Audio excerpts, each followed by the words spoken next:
स्वातंत्र्यवीर सावरकर जयंतीच्या पूर्वसंध्येस मी छत्रपती शिवराय, स्वातंत्र्यवीर सावरकर, तीर्थरूप बाबासाहेब पुरंदरे यांना वंदन करतो आणि आपणा सर्वांचं स्वागत करतो.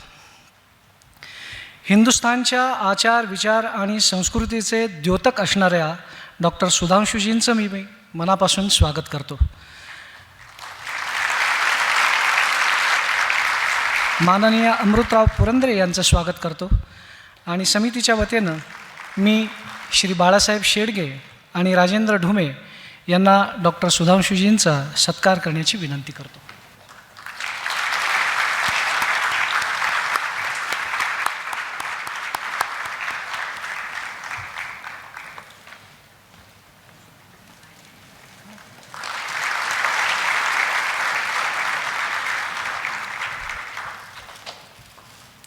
पुरंदरे परिवारातर्फे श्री अमृतराव पुरंदरे यांना विनंती करतो की त्यांनी राजा शिवछत्रपती या बाबासाहेबांच्या ग्रंथाची प्रत देऊन त्यांचा सत्कार करावा.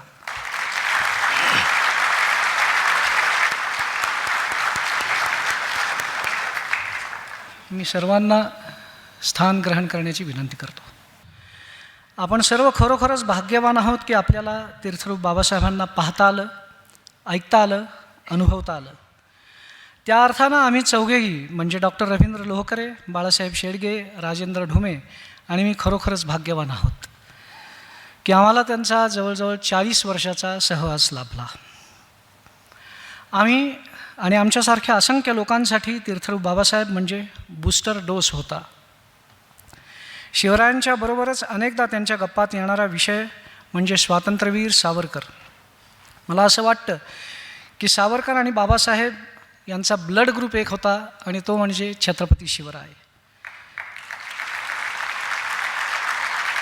त्यामुळेच या दोन्ही तेजांची पूजा बांधताना बाबासाहेब थकत नसत. दादरा नगर हवेलीच्या स्वातंत्र्य संग्रामानंतर पोर्तुगीजांचा झेंडा स्वातंत्र्यवीरांच्या पायावर ठेवला हे सांगताना त्यांच्या डोळ्यात एक विलक्षण तेज दिसत असे. जेव्हा तीर्थरूप बाबासाहेबांच्या स्मृतिप्रित्यर्थ आम्ही उत्तम विचार सर्वांना देता येतील असा विचार अमृतराव आणि प्रसादरावांना बोलून दाखवला, त्यावेळेला प्रसादराव म्हटलं की मी तुमच्यातलाच आहे, तुम्ही म्हणाल ते करेन. आणि आम्ही अधिक उत्साहानं कामाला लागलो. संत ज्ञानेश्वरांनी पसायदानात ईश्वराकडे मागणं मागताना 2 शब्द वापरले आहेत, चेतना चिंतामणी आणि पियुषांचे रणम. ते म्हणतात की जगाला वैचारिक संस्कारिक बुद्धी देणारे, त्यांना चेतना देणारे चिंतामणी निर्माण होवत आणि निद्रिस्त समाजाला बोधाचे अमृत देणारे अर्णव म्हणजे समुद्र निर्माण होवत. आपले आजचे वक्ते आदरणीय डॉक्टर सुधांशुजी ज्ञानेश्वरांच्या कल्पनेतले पसायदानातले चेतना चिंतामणी आहेत.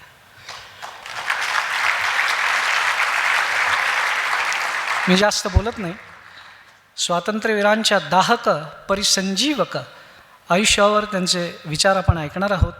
मी निरंजन परांजपे यांना विनंती करतो की त्यांनी सुधांशुजींचा थोडक्यात परिचय करून द्यावा. धन्यवाद. धन्यवाद राजेशजी. आजचे प्रमुख वक्ते डॉक्टर सुधांशुजी त्रिवेदी यांचा परिचय करून देण्यासाठी मी उभा आहे. खरं तर आजच्या इलेक्ट्रॉनिक मीडियाच्या युगात डॉक्टर सुधांशुजी यांच्यासारख्या गुणवंत व लोकाभिमुख व्यक्तीचा वेगळ्याने परिचय करून दिल्याने इथे उपस्थित कोणाच्याही माहितीत मी फारशी भर घालू शकीन असं अजिबात नाही. वक्ता दशसहस्रेषु या उक्तीचे मूर्तिमंत उदाहरण म्हणजे डॉक्टर सुधांशुजी. त्यामुळे एवढ्या प्रतिभावंत, ज्ञानी व अभ्यासू वक्त्याचा परिचय करून देण्याचे शिवधनुष्य आज मी पेलण्याचा प्रयत्न करणार आहे. डॉक्टर सुधांशुजी यांनी मेकॅनिकल इंजिनिअरिंग विषयामध्ये PhDची पदवी मिळवली आहे. अनेक नामांकित विद्यापीठांमध्ये त्यांनी अध्यापक म्हणून काम देखील केले आहे. भारतीय जनता पार्टीचे ते राज्यसभेतील विद्यमान सदस्य आहेत. तसेच भारतीय जनता पार्टीचे राष्ट्रीय प्रवक्ते देखील आहेत. भाजपचे पूर्व राष्ट्रीय अध्यक्ष श्रीयुत राजनाथ सिंगजी यांचे राजनैतिक सल्लागार म्हणून देखील त्यांनी काम पाहिले आहे. आपल्या बहुश्रुत व अभ्यासू व्यक्तिमत्वामुळे आणि त्याचबरोबर आपल्या प्रभावी व ओघवत्या भाषण शैलीमुळे त्यांना अनेक आंतरराष्ट्रीय व्यासपीठांवर आमंत्रित केले जाते.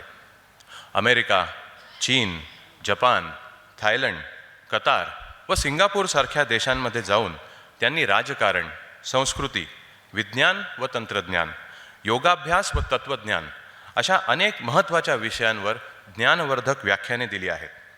स्वतंत्र भारताचा अमृत काल आपण सगळे जगत आहोत, अनुभव करीत आहोत. या घडीला भारतापुढील आव्हानं, भारतापुढच्या संधी आणि जागतिक घडामोडींमध्ये वाढत चाललेले भारताचे महत्त्व या सगळ्याच्या पार्श्वभूमीवर स्वातंत्र्यवीर सावरकरांसारख्या एका द्रष्ट्या नेत्याचे विचार आज प्रासंगिक वाटतात का? याच विषयावर मार्गदर्शन करण्याकरता आज आपल्यामध्ये डॉक्टर सुधांशुजी आले आहेत. डॉक्टर सुधांशुजी हे स्वातंत्र्यवीर सावरकरांचे केवळ अभ्यासकच नव्हेत तर उपासक देखील आहेत. त्यामुळे एका तेजस्वी वक्त्याकडून साक्षात तेजोनिधीची आरती असा हा अलौकिक सोहळा पाहण्याचे सौभाग्य आपल्या सगळ्यांना आज लाभणार आहे. तरी अधिक विलंब न करता मी डॉक्टर सुधांशुजी यांना विनंती करतो की त्यांनी आपले प्रबोधनभर भाषण सुरू करावे. डॉक्टर सुधांशुजी.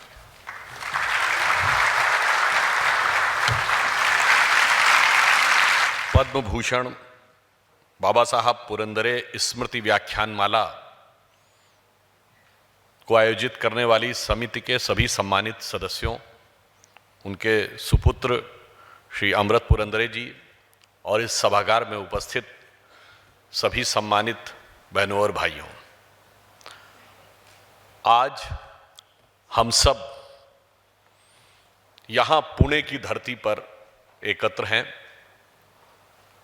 जो महाराष्ट्र की बौद्धिक और सांस्कृतिक राजधानी कही जा सकती है.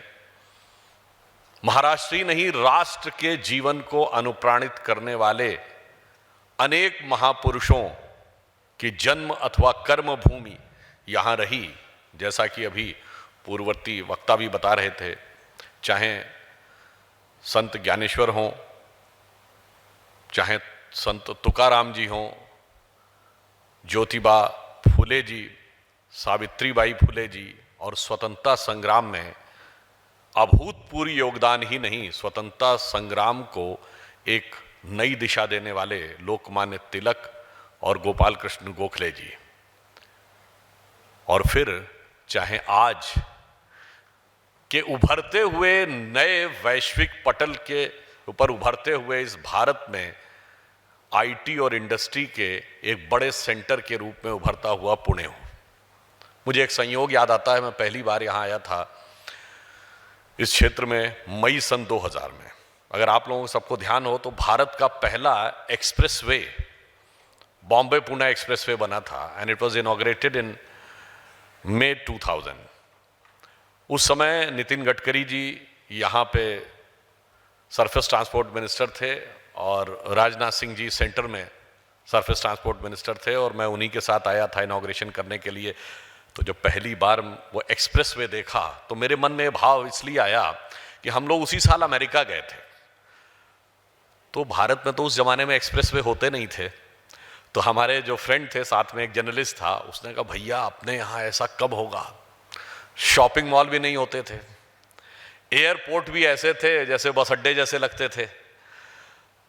तो जब हम यहाँ आए और हमने देखा बॉम्बे पुणे एक्सप्रेसवे का वो नया स्वरूप, तो हमें लगा कि अब 21वीं सदी में भारत जो प्रवेश कर रहा है तो एक विकास का नया राजमार्ग उभरता दिख रहा है, और संयोग से वो भी राजमार्ग पुणे और मुंबई के बीच में उभरता हुआ दिख रहा था.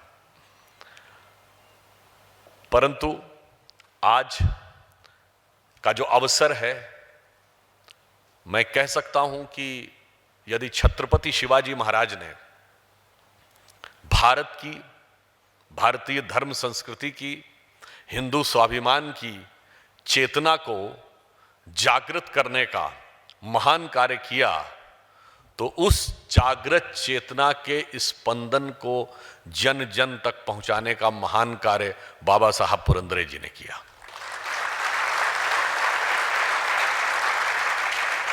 क्योंकि कृत्य कितना भी महान हो, यदि वह जन जन तक जन भाषा में, और जन भाषा ही में नहीं, एक रोचक रूप में जो हृदय स्पर्शी स्वरूप हो, उस रूप में यदि पहुंचाया जाए, तो मैं कह सकता हूं कि यदि शिवाजी ने वह कर्म किया था तो उस कर्म की उपासना पूरी करने का काम बाबा साहब पुरंदरे जी ने किया। और मुझे स्मरण आता है कि मैंने जानता राजा दिसंबर 2005 में पहली बार देखा था। मुंबई में भाजपा की राष्ट्रीय कार्यकारिणी थी, रंग शारदा में, और ये उस दृष्टि से भी थोड़ी अलग प्रकार की राष्ट्रीय कार्यकारिणी थी, क्योंकि उसी में आदरणीय अडवाणी जी ने इस्तीफा दिया था और राजनाथ सिंह जी राष्ट्रीय अध्यक्ष बने थे। तो सायंकाल प्रमोद महाजन जी ने जानता राजा का मंचन करवाया था, हम सब ने उसे देखा। तो मुझे वह भी एक अनुभूति हुई कि जिसने इसकी रचना की होगी, उन्होंने शिवाजी के जीवन और चरित्र को कितनी गहराई से अनुभव किया होगा, और वो गहराई ऐसी प्रतीत होती थी कि मानो टाइम ट्रेवल करके वो उस कालखंड में चले गए हों और उन्होंने जाकर उस चीज का अनुभव किया हो। मैंने एक पुस्तक में पढ़ा था कि उनके विषय में पीएल देशपांडे जी ने लिखा कि बाबा साहब पुरंदरे जी शिवाजी के बारे में रिसर्च और इन्वॉल्व होते होते इस सीमा तक इन्वॉल्व थे कि उन्होंने अपना एक अनुभव बताया। अब मैं यहाँ कोई पुणे के जो क्षेत्रीय स्थानों से उतना वाकिफ नहीं हूँ, किताब में लिखा था कि नवा पुल के नीचे से गुजरते हुए संभाजी पार्क की तरफ जा रहे थे और रास्ते में कांग्रेस भवन पड़ता है। जैसे ही कार वहां पे पहुंची, बाबा साहब ने एक स्टॉप पर उनको रोक के कहा, रुको। उन्होंने कहा, ये जो जगह देख रहे हो ना, जब छत्रपति शिवाजी महाराज लाल महल से शाइस्ता खां को दंड देने के बाद आए थे, तो मैंने पूरा रिसर्च करके देखा है, उनके घोड़े यहीं पर खड़े थे और यहीं से वो जाने में सफल हुए थे। इसलिए मैं कह सकता हूं कि ऐसा लगता है जैसे टाइम ट्रेवल करके कोई व्यक्ति इतना इन्वॉल्व हो जाए या उस चेतना को उतना एकाकार कर लें, तो ऐसे महानुभाव की स्मृति में व्याख्यान माला हो तो यह हमारे मन में भी अच्छी और सुखद स्मृतियों को आगे बढ़ाती है। अब जब मैंने जानता राजा देखा, तो अगर आप सबने ध्यान दिया हो तो जहां पर वो समाप्त होता है, जब छत्रपति शिवाजी के साम्राज्य का वर्णन किया जाता है, तो जो उसमें छंद बोला गया है वो शिवाजी के राज कवि कविराज भूषण का है। तो जब मैंने वो सुना तो मैंने कहा, अरे ये तो हिंदी और अवधी भाषा में लिखा हुआ है और मराठी के सबसे प्रचलित नाट्य में है। तो आप यहीं से देखिए, एकता के सूत्र ढूंढने चाहिए तो एकता के सूत्र दिखेंगे, पृथकता के सूत्र देखना चाहिए तो पृथकता के सूत्र दिखेंगे। पर अफसोस यह है कि आज भारत में उस प्रकार की शक्तियां अधिक सक्रिय हैं जो विविधता के नाम पर पृथकता को बढ़ावा देने में लगे हुए हैं। और अब उसी आखिरी छंद को अगर आप देखें तो उससे उस विचार और विचारधारा का भी उत्तर मिलता है जो स्वातंत्र वीर सावरकर ने जिसका अधिष्ठान किया और उनके ऊपर आक्षेप लगाने का जो प्रयास होता है। और विशेषकर अगर आप देखें तो 1990 के बाद से वीर सावरकर जी के ऊपर बहुत तेजी के साथ बाएं हाथ से इतिहास लिखने वालों ने प्रहार करने का प्रयास किया है, क्योंकि उन्हें लगने लगा कि उस विचार की स्वीकार, तो कहते थे ये हिंदुत्व शब्द क्या है, कुछ नहीं, ये हिंदू नेशनलिज्म, हिंदुत्व शब्द 100 साल पुराना है। तो मैं उनसे कहना चाहूंगा, मान्यवर, अगर आप उस जानता राजा का अंतिम छंद देखें तो वो क्या कहलाता है, वो कहते हैं इंद्र जिमी जंभ पर। इसका अर्थ है इंद्र ने जो जिम्भासुर या वृत्तासुर को मारा था, बाड़व सुवंभ पर, बड़वानल कहते हैं समुद्र की आग को, उसके ऊपर जैसे समुंदर है। रावण सदंभ पर, अहंकारी रावण के ऊपर। रघुकुल राज है, भगवान राम का राज है। और शंभुरतिनाह पर, यानी भगवान शंकर रति के स्वामी कामदेव पर। जो सहस्रबाहु पर, राम द्विजराज है। सहस्रबाहु को द्विजराम यानी परशुराम ने जिस प्रकार मारा था। और उन्होंने कहा चीता मृग झुंड पर, यानी चीता हिरणों के झुंड पर, भूषण वितुंड पर, यानी हाथी के ऊपर शेर, जैसे मृगराज है।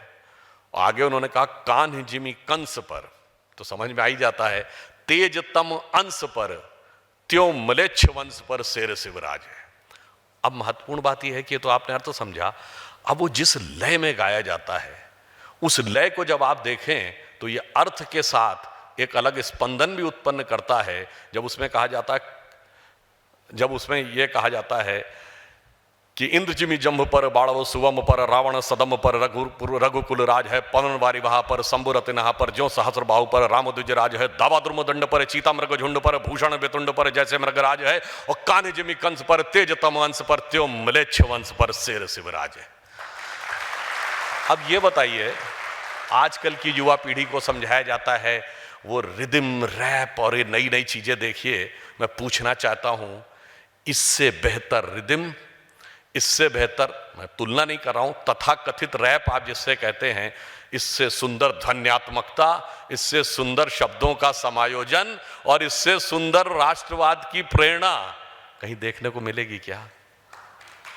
तो ये हमारे लिए मनोविनोद का विषय ही नहीं है, मनोसंकल्प का विषय भी बनता है। अब यहीं से मैं कहना चाहता हूं, उन्होंने क्या कहा लास्ट में, त्यों म्लेच्छ वंश पर शेर शिवराज है। मुगल वंश के लिए यह शब्द प्रयोग किया गया, मगर आज दुर्भाग्य देखिए, भारत की स्वतंत्रता के बाद आप इंडिया गेट के सर्किल पे जाके घूमिए तो Babar road, Tughlaq road, Humayun road, Akbar road, Shahjahan road, Aurangzeb road, यानी औरंगजेब के पूरे खानदान के नाम के ऊपर रोड मिल जाएगी, जिसके के लिए यह कहा गया था, मगर छत्रपति शिवाजी महाराज के परिवार के लोगों के नाम पे कहां है लुटियंस जोन में? और वो लोग आके दुहाई देते हैं।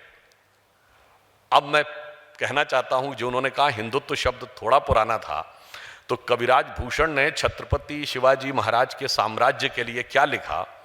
उन्होंने कहा, राखी हिंदुआनी हिंदुआन का तिलक राख्यो, स्मृति पुराण राख्यो, वेद धुन सुनी में, और शाही के सपूत शिवराज शमशीर तेरी, दिल्ली दल दाब के दीवाल राख्यो दूनी में। अब ये हिंदुआनी क्या था? ये हिंदुत्व नहीं है क्या? हिंदुओं का तिलक रखा, ये हिंदुत्व नहीं है क्या? हिंदवी स्वराज्य क्या था? यह हिंदुत्व नहीं था क्या? और फिर आगे जाकर वह साम्राज्य हिंदू पद पादशाही के रूप में जाना गया, तो वो हिंदुत्व नहीं है क्या? सिर्फ अंतर यह है कि जिनको लगता है यह देश 75 साल पहले बना था, उन्हें लगता है कि हिंदुत्व भी 100 साल पहले बना था। इसलिए फिर एक और बात भी मैं कहना चाहता हूं, दुर्भाग्य देखिए, जैसे मैं एक बात कहना चाहता हूं कि वीएस नायपॉल एक बहुत बड़े राइटर हुए, जिनको 2003 का लिटरेचर का नोबेल पुरस्कार मिला। उन्होंने भारत के बारे में भी एक पुस्तक लिखी, इंडिया ए वुंडेड सिविलाइजेशन। उन्होंने कहा, भारत में एक अजीब प्रकार का इतिहास लिखाया जाता है। दुनिया में यदि दो राजाओं के बीच में कभी युद्ध हुआ तो उस देश की जनता एक ही राजा को महान मानती है, चाहे वो जीता हो या हारा हो। कहा, यहां पर एक विचित्र इतिहास है। यहां पर युद्ध हुआ महाराणा प्रताप और अकबर के बीच में, तो किताबों में अकबर ग्रेट है और जन जन के मन में महाराणा प्रताप ग्रेट है। उसी प्रकार छत्रपति शिवाजी महाराज और औरंगजेब का संघर्ष होता है। महाराष्ट्र ही नहीं, पूरे देश की धरती में जाकर देखिए तो छत्रपति शिवाजी ग्रेट हैं और किताबों में द ग्रेट मुगल लिखा रहता है। उन्होंने कहा, ऐसा विरोधाभास मुझे कहीं देखने को नहीं मिलेगा। और वो लोग, अभी आपने देखा होगा ना न्यूज में कि ज्ञानव्यापी केस में चल रहे हैं कि नहीं, औरंगजेब ने कोई अत्याचार ही नहीं किए थे, उसने कोई मंदिर ही नहीं तोड़े थे, ये सब बातें गलत हैं, उस जमाने का कुछ लिखा नहीं मिलता। जबकि ऑफिशियल फरमान है। मतलब दो चीजें होती हैं, एक होता है कि किताब में लिखा है, किसी इतिहासकार ने कोट किया, एक है सरकारी फरमान, मतलब गवर्नमेंट ऑर्डर, जैसे जियो इशू होता है ना, उस ढंग का। अब अगर हम ये कहें तो उसका भी उत्तर यहीं से मिलता है। शिवाजी महाराज के कवि भूषण ने औरंगजेब के लिए क्या लिखा उस जमाने में, 350 साल पहले? उन्होंने लिखा है, कुंभकर्ण असुर अवतारी औरंगजेब, कुंभकर्ण असुर अवतारी औरंगजेब, काशी और प्रयाग में दुहाई फेरी रब की, तोड़े देव देवालय शहर मोहल्ले के रे, लाखों मुसलमान की ये माला तोड़ी सब की, और काशी करबला होती, मथुरा मदीना होती, शिवाजी ना होते तो सुन्नत होती सबकी। अब आप सोचिए, वो तो कह रहे हैं कुंभकर्ण असुर अवतारी औरंगजेब, और इसी महाराष्ट्र की धरती से राज्यसभा में जाने वाले उनकी कब्र पे जाके कसीदे पढ़ के रहमतुल्लाह अल सलेह बोल रहे हैं। और यह भी एक संयोग था कि वो उस गठबंधन का नेतृत्व वो कर रहे थे जो अपने को one and exclusive only copyright holder of Shivaji विरासत मानते थे। तो ये भी अपने आप में एक विचित्र विडंबना थी जिसकी तरफ या ध्यान दिया जाता है। अब हम ये कहना चाहेंगे कि स्वातंत्र वीर सावरकर ने जो प्रेरणा ली थी वो शिवाजी और हिंदू पातशाही के उन मूल्यों से ली थी। महत्वपूर्ण बात क्या है, एक बार मुझसे कई बार लोग बात करते हैं कि साहब आप ये हिंदू स्टेट और हिंदू पातशाही जैसे वर्डों का प्रयोग उचित है क्या? एक सिंपल सी बात बताना चाहते हैं, जिस राज्य का नाम हिंदवी स्वराज्य था, जिस राज्य का नाम हिंदू पातशाही था, उसके मूल्य क्या थे कि कल्याण के किलेदार की बहू गौहर बानो यदि शिवाजी के सैनिकों के द्वारा पकड़ ली जाती है तो ससम्मान उसे वापस कर दिया जाता है। और दूसरी तरफ वो विरासत है जिसमें शायद ही कोई ऐसा बादशाह रहा हो जिसके हरम में 100 से कम औरतें रही हों, जो जाकर जिस ढंग से अत्याचार करते थे कि उन्हें सती होने पे मजबूर होना पड़ता था। कम से कम आप देख लीजिए, जिसको आप हिंदू पातशाही हिंदवी स्वराज कहते हैं, उसके मूल्य और जिससे आप तुलना कर रहे हैं उसके मूल्य में क्या अंतर है। और आज भी देखिए ना, ISIS सेक्स स्लेव की बात करता है ना, तो जमीन आसमान का अंतर था उन मूल्यों में, जिन मूल्यों को लेकर शिवाजी आगे बढ़े और भारत बदलाव की तरफ आगे बढ़ा।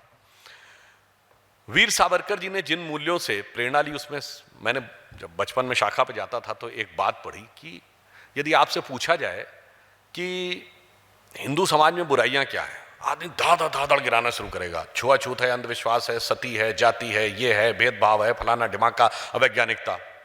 अच्छाइयाँ क्या हैं? कहेगा जी हम बहुत उदार हैं, हम बहुत अहिंसा वाले हैं और हम बिल्कुल सबमिसिव हैं, हम सब, मतलब 2-3 के बाद तो ध्यान ही नहीं आता और 2-3 में भी सिर्फ यही ध्यान आता है। सावरकर जी ने अपने लिटरेचर में लिखा कि सद्गुण बहुत श्रेष्ठ चीज होती है, परंतु सद्गुण की अभिव्यक्ति पात्रता देखकर की जानी चाहिए। उन्होंने उदाहरण भी दिखा कि यदि कोई व्यक्ति आपके सामने से आ रहा है, अचानक आपको वो कुछ उल्टा सीधा कहने लगे तो आप उससे पूछते हैं क्या बात है भाई साहब, तो क्या हो गया, अचानक आप मेरे ऊपर क्यों बोल रहे हैं? पर वहीं पर यदि कोई पशु आपको सामने से आकर आपकी तरफ कुछ आक्रामक होकर दौड़ने लगे तो आप उसे पूछते नहीं है, तुरंत अपनी आत्मरक्षा में जो करना है वो करने का प्रयास करते हैं। तो उन्होंने कहा हमने यही गलती की और उन्होंने उदाहरण दिया कि यदि पृथ्वीराज चौहान ने एक नहीं अनेक बार मोहम्मद गोरी को छोड़ दिया कि हम बंदी बनाने के बाद आक्रमण नहीं करते, पीठ पीछे भाग रहा है तो आक्रमण नहीं करते, तो उन्होंने कहा, और उसने एक मौका नहीं छोड़ा, तो उन्होंने कहा ये सद्गुण था, परंतु इस सद्गुण के साथ जब सद्गुण अधिकता में हो जाता है, हमारे लिए वो सद्गुण है क्योंकि हम श्रेष्ठ मूल्यों का पालन कर रहे हैं, परंतु सामने वाला जिन मूल्यों का पालन कर रहा है उन मूल्यों के कारण वो एक सद्गुण विकृति का रूप ले लेता है। और कुछ ऐसा ही हमारे स्वतंत्रता आंदोलन के समय हुआ। हम उदारता की वह पराकाष्ठा दिखाते चले गए, महात्मा गांधी के नेतृत्व में हम सत्य और अहिंसा की बात ही करते चले गए और उधर से डायरेक्ट एक्शन भी होता चला गया और हिंसक भी होता चला गया। तो यहां पर मुझे लगता है कि वीर सावरकर जी की दृष्टि जो उन्होंने बहुत पहले देखी थी, वो कहीं ना कहीं आगे जाकर यानी 1947 में आकर जो उनकी दृष्टि थी वो ज्यादा उचित और युक्ति संगत प्रतीत होती थी। वीर सावरकर जी भारत के इतिहास के पहले व्यक्ति हैं जिन्होंने 1857 को प्रथम स्वातंत्र समर कहा। 1907 में जो लोग आज ये दावा करते हैं कि मैंने ही स्वतंत्रता संग्राम लड़ा था, मैं विनम्रता से उनसे पूछता हूं कि कांग्रेस का एक नेता बता दे जिसने 1907 से पहले कभी स्वतंत्रता संग्राम को स्वतंत्रता संग्राम कहा हो। केवल म्यूटिनी, रिवोल्ट और सिपाही विद्रोह शब्द ही प्रयोग किया गया। यानी यदि ये कहा जाए कि स्वतंत्रता के भाव की पहली अभिव्यक्ति को मूर्त रूप देने का कार्य वीर सावरकर जी ने किया तो यह अतिशयोक्ति नहीं होगी। और मैं पिछली बार जब आया था तो फर्गुसन कॉलेज में उनके उस कक्ष को देखने का भी सौभाग्य प्राप्त हुआ था। और यह भी संयोग देखिए इसी पुणे की धरती से लोकमान्य तिलक भी निकले, जिन्होंने सबसे पहले पूर्ण स्वराज्य की बात कही। जब उन्होंने पूर्ण स्वराज की बात 1905 में कही तो लोगों ने कहा ये क्या बात है, अरे ये क्या बात कर रहे हैं, बात थी वाइसरॉय की एग्जीक्यूटिव काउंसिल में कंसेशन प्राप्त करने की, ये पूर्ण स्वराज की बात कहां से करने लगे, ये तो right wing extremist fundamentalist idea है। लोग कहते थे अरे भाई अंग्रेजों के राज में सूरज नहीं डूबता है, भगवान भी उनके साथ हैं, पूर्ण स्वराज्य की बात ही कल्पना से परे है। परंतु आप देखिए तिलक जी ने वह संकल्प लिया। डॉक्टर हेडगेवार ने 1920 में नागपुर के अधिवेशन में पूर्ण स्वराज्य का प्रस्ताव कांग्रेस के अधिवेशन में पारित कराने का प्रयास किया, वो पारित नहीं हुआ। उसके बाद उन्होंने अपना अलग मार्ग चुना और आखिर में जाकर 1930 में कांग्रेस ने पूर्ण स्वराज्य का प्रस्ताव लाहौर कांग्रेस अधिवेशन में जाके पारित किया। यानी यदि तिलक जी की बात और सावरकर जी का विचार समझ लिया होता तो 30 साल पहले ही वह परिस्थिति बन जाती जो परिस्थिति 1930 के बाद जाके बनी।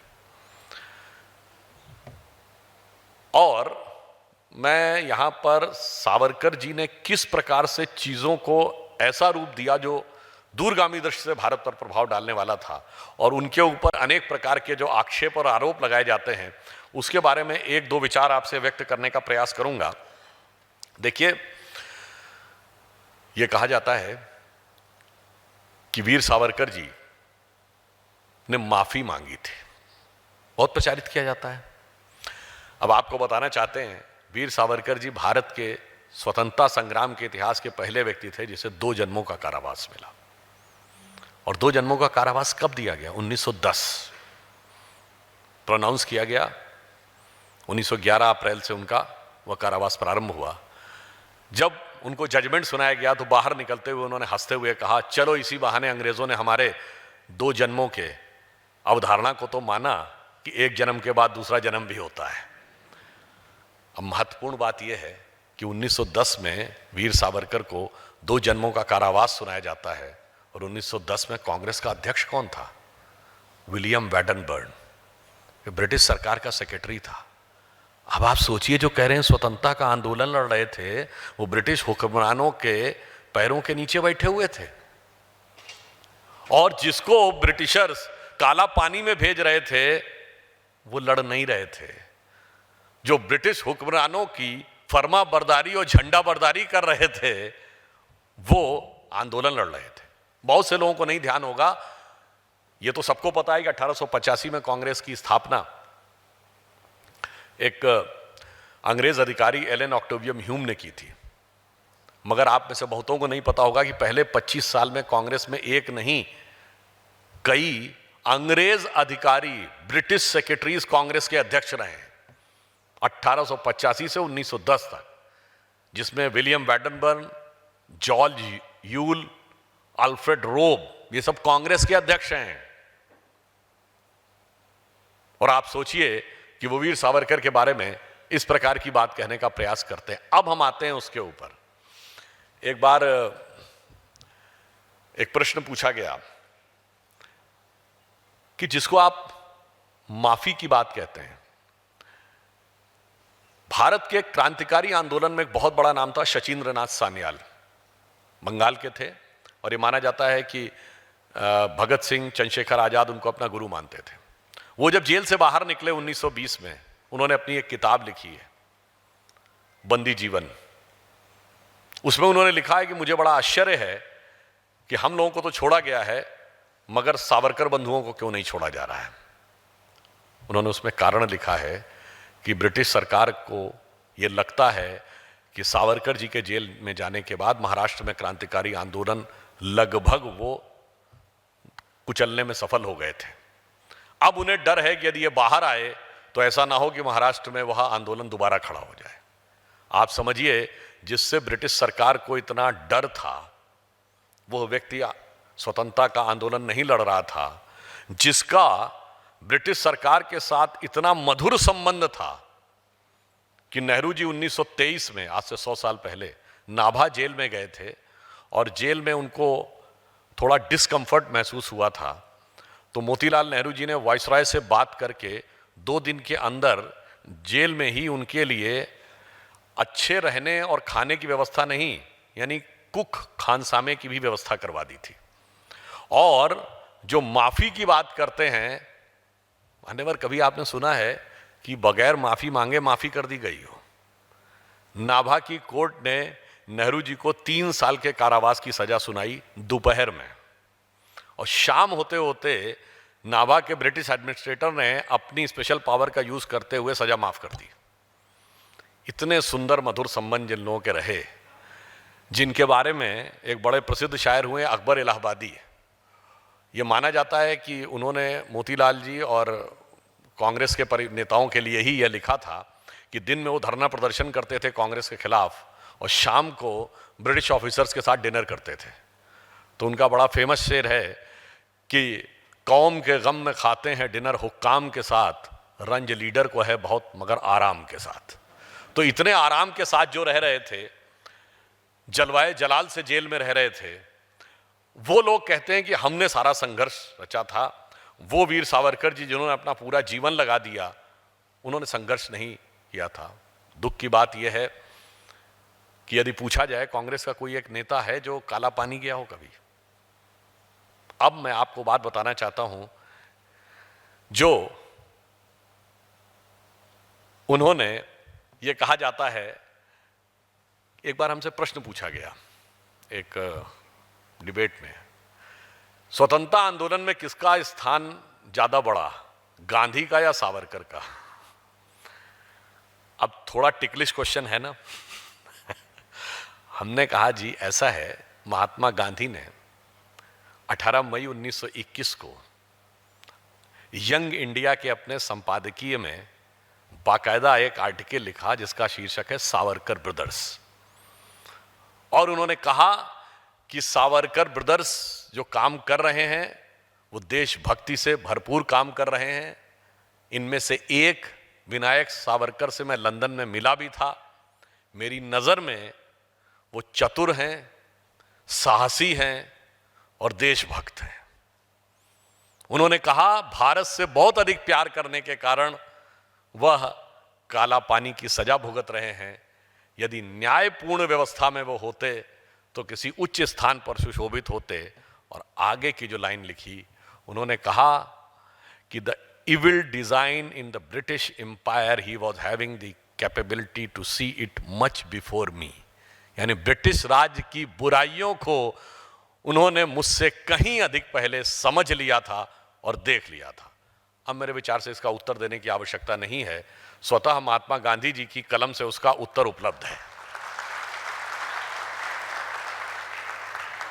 इसके उपरांत यदि देखें तो स्वतंत्रता संग्राम के साथ साथ वीर सावरकर जी ने सामाजिक न्याय के लिए जो कार्य करने का प्रयास किया, समाज में अस्पृश्यता को दूर करने के लिए उन्होंने बहुत पहले यह कार्य शुरू किया था। बाबा साहब अंबेडकर से भी कुछ वर्ष पूर्व उन्होंने यह विषय को शुरू कर दिया था। गणेश उत्सव में, उस जमाने में एक परंपरा थी कि जब गणेश उत्सव में भोज होता था तो जो भी लोग भोजन कर रहे होते थे तो कम से कम कोई एक ब्राह्मण वहां पे जरूर होना चाहिए था। इन्होंने यह व्यवस्था बनाई कि एक महार या वाल्मीकि समाज के व्यक्ति जरूर होने चाहिए। और फिर उस उत्सव में चाहे भजन करने वाले लोग हों, उसमें भी उन्होंने समाज के सभी वर्गों को साथ में लिया। और डॉक्टर अंबेडकर ने भी उनकी इस प्रयास की प्रशंसा करते हुए पत्र लिखा।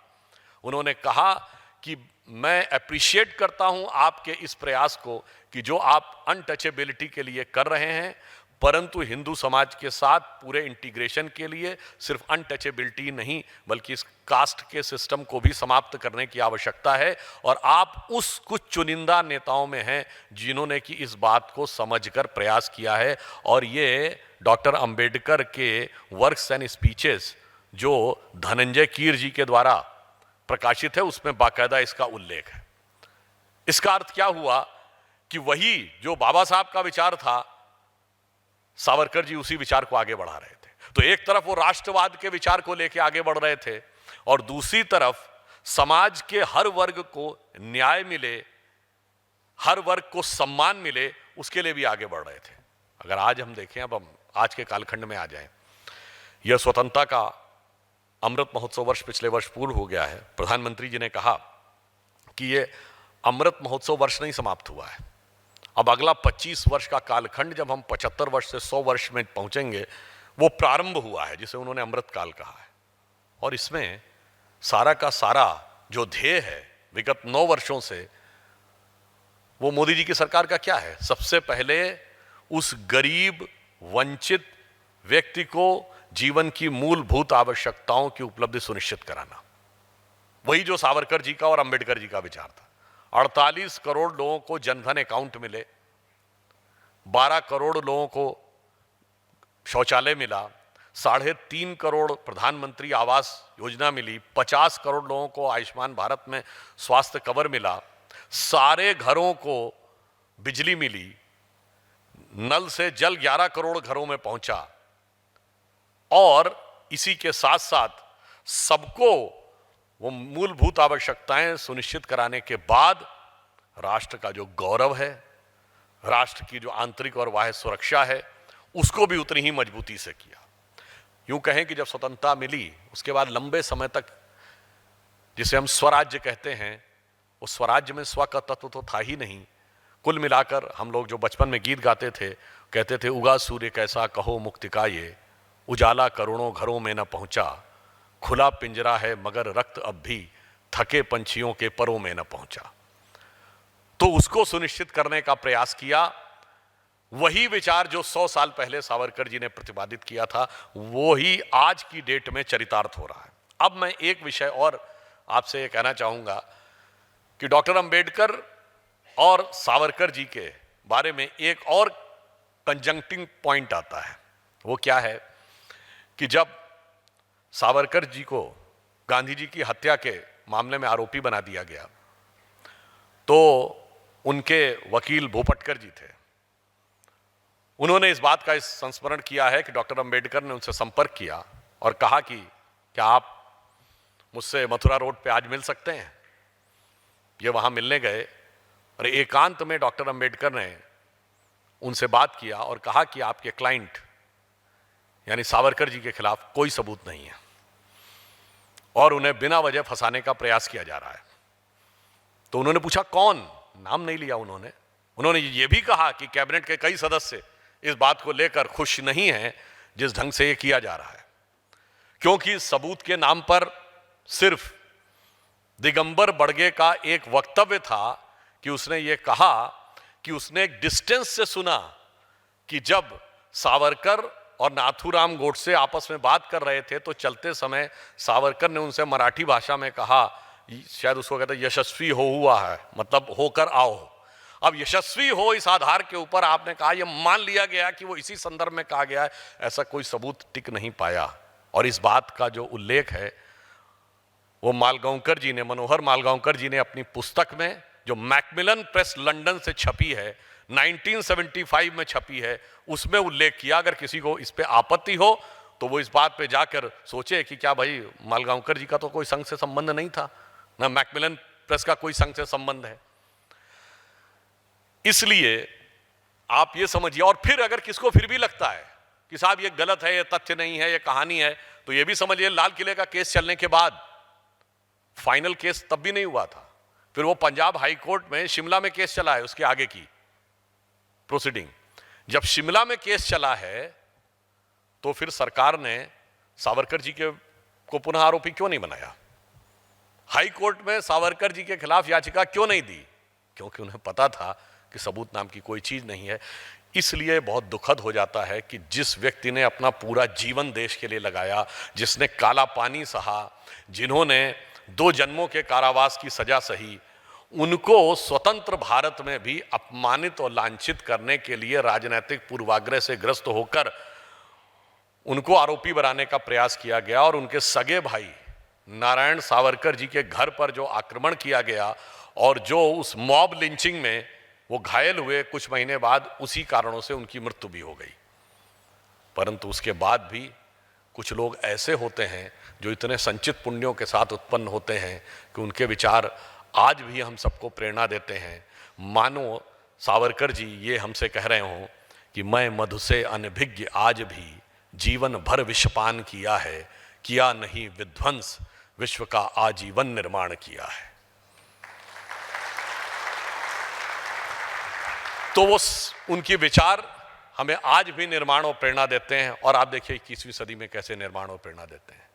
अभी आपने देखा, पिछले साल की बात है, इंडियन नेवी का एम्बलम चेंज हुआ। तो एम्बलम में क्या हुआ, पहले तो भारत का नक्शा आया और जिसमें वो गोल्डन एरो बना हुआ है जिसके नीचे शन नो वरुणा लिखा है, उसके चारों तरफ जो ऑक्टेंगुलर गोल्डन कलर का ट्राई कलर आया है, वो जो ट्रिपल स्ट्रिप ऐसी आई है, वो छत्रपति शिवाजी महाराज की नौसेना के एम्बलम से प्रेरित है। यानी स्व के तत्व का बोध अब भारत की हर अभिव्यक्ति में दिख रहा है। यदि आईएनएस विक्रांत हमारा पहला विमान वाहक युद्धपोत बना है, यह क्षमता हमने पाई है, तो उस के ऊपर लगने वाली ध्वजा में भी वह स्व का तत्व दिखना चाहिए। और उसकी भी प्रेरणा उन्हीं विचारों से आती है जिन विचारों को लेकर सावरकर जी निरंतर संघर्ष करते थे। एक और बिंदु है, देखिए, यद्यपि मैं इस विषय को सांप्रदायिक नजरिए से नहीं कहना चाहता, परंतु डॉक्टर अंबेडकर और सावरकर जी में एक और बिंदु में बहुत समानता है। सावरकर जी पर आरोप लगाया जाता है कि उन्होंने युवकों से कहा कि आप ब्रिटिश सेना में जाके भर्ती हो जाइए। क्यों कहा? 1930s में सेकेंड वर्ल्ड वॉर शुरू होने से पहले भारत की सेना में जो ब्रिटिश आर्मी थी और एक होती थी जो प्रिंसली स्टेट से आर्मी जाती थी, उस ब्रिटिश आर्मी में बहुत बड़ा एक सांप्रदायिक असंतुलन था। यह बात मोहम्मद अली जिन्ना ने एसोसिएटेड प्रेस को दिए गए अपने इंटरव्यू में कहा है कि भारत की सेना में 55 से 60% सैनिक पंजाब से आते हैं। यानी वो पंजाब, आज का जो भारत का पंजाब और जिसमें पाकिस्तान वाला पंजाब भी मिला लीजिए। और उन्होंने कहा उसमें बहुत भारी संख्या में, मेजॉरिटी संख्या में मुस्लिम सैनिक हैं जो वेस्ट पंजाब से भी हैं, यानी आज का जो पाकिस्तान में चला गया। इसलिए हम आश्वस्त हैं कि पाकिस्तान भी बनेगा और वो एक मजबूत राष्ट्र भी रहेगा और हम अपना हक लेने में सफल रहेंगे। किसी कांग्रेस के नेता का ध्यान नहीं गया इसके ऊपर। डॉक्टर अंबेडकर ने जब महार जाति के युवकों से कहा कि तुम सेना में भर्ती हो, उन्होंने यह बात पाकिस्तान अथवा भारत का विभाजन अपनी किताब में 100 से 110वें पेज के बीच में पढ़िएगा तो सारे डिटेल्स उन्होंने दिए हैं कि उनके अनुसार जनसंख्या का यह असंतुलन, सेना में यह असंतुलन भारत के लिए अच्छा नहीं है, भारत की सेना के प्रोफेशनलिज्म के लिए भी अच्छा नहीं है, क्योंकि मुस्लिम लीग के नेता कई इस प्रकार की बातें कर रहे थे। और यह भी एक सत्य है कि विभाजन के बाद लगभग यही हुआ कि 99% जो मुस्लिम सैनिक थे वो पाकिस्तान चले गए और 99% हिंदू सैनिक जो थे वो भारत आ गए। ब्रिगेडियर मोहम्मद उस्मान जैसे कुछ जो हमारे महान वीर योद्धा थे उनको अपवाद स्वरूप छोड़ दें। तो अब आप देखिए, जैसे ही सेकेंड वर्ल्ड वॉर शुरू हुआ, सुभाष चंद्र बोस जी का वहीं पर मतभेद हुआ गांधी जी से और कांग्रेस से। 1 सितंबर 1939 को सेकेंड वर्ल्ड वॉर शुरू होता है। उसके बाद सुभाष चंद्र बोस कहते हैं यही मौका है ब्रिटिश गवर्नमेंट के ऊपर दबाव बनाने का, क्योंकि फर्स्ट वर्ल्ड वॉर में आप समर्थन कर चुके हैं, आपको कुछ नहीं मिला था।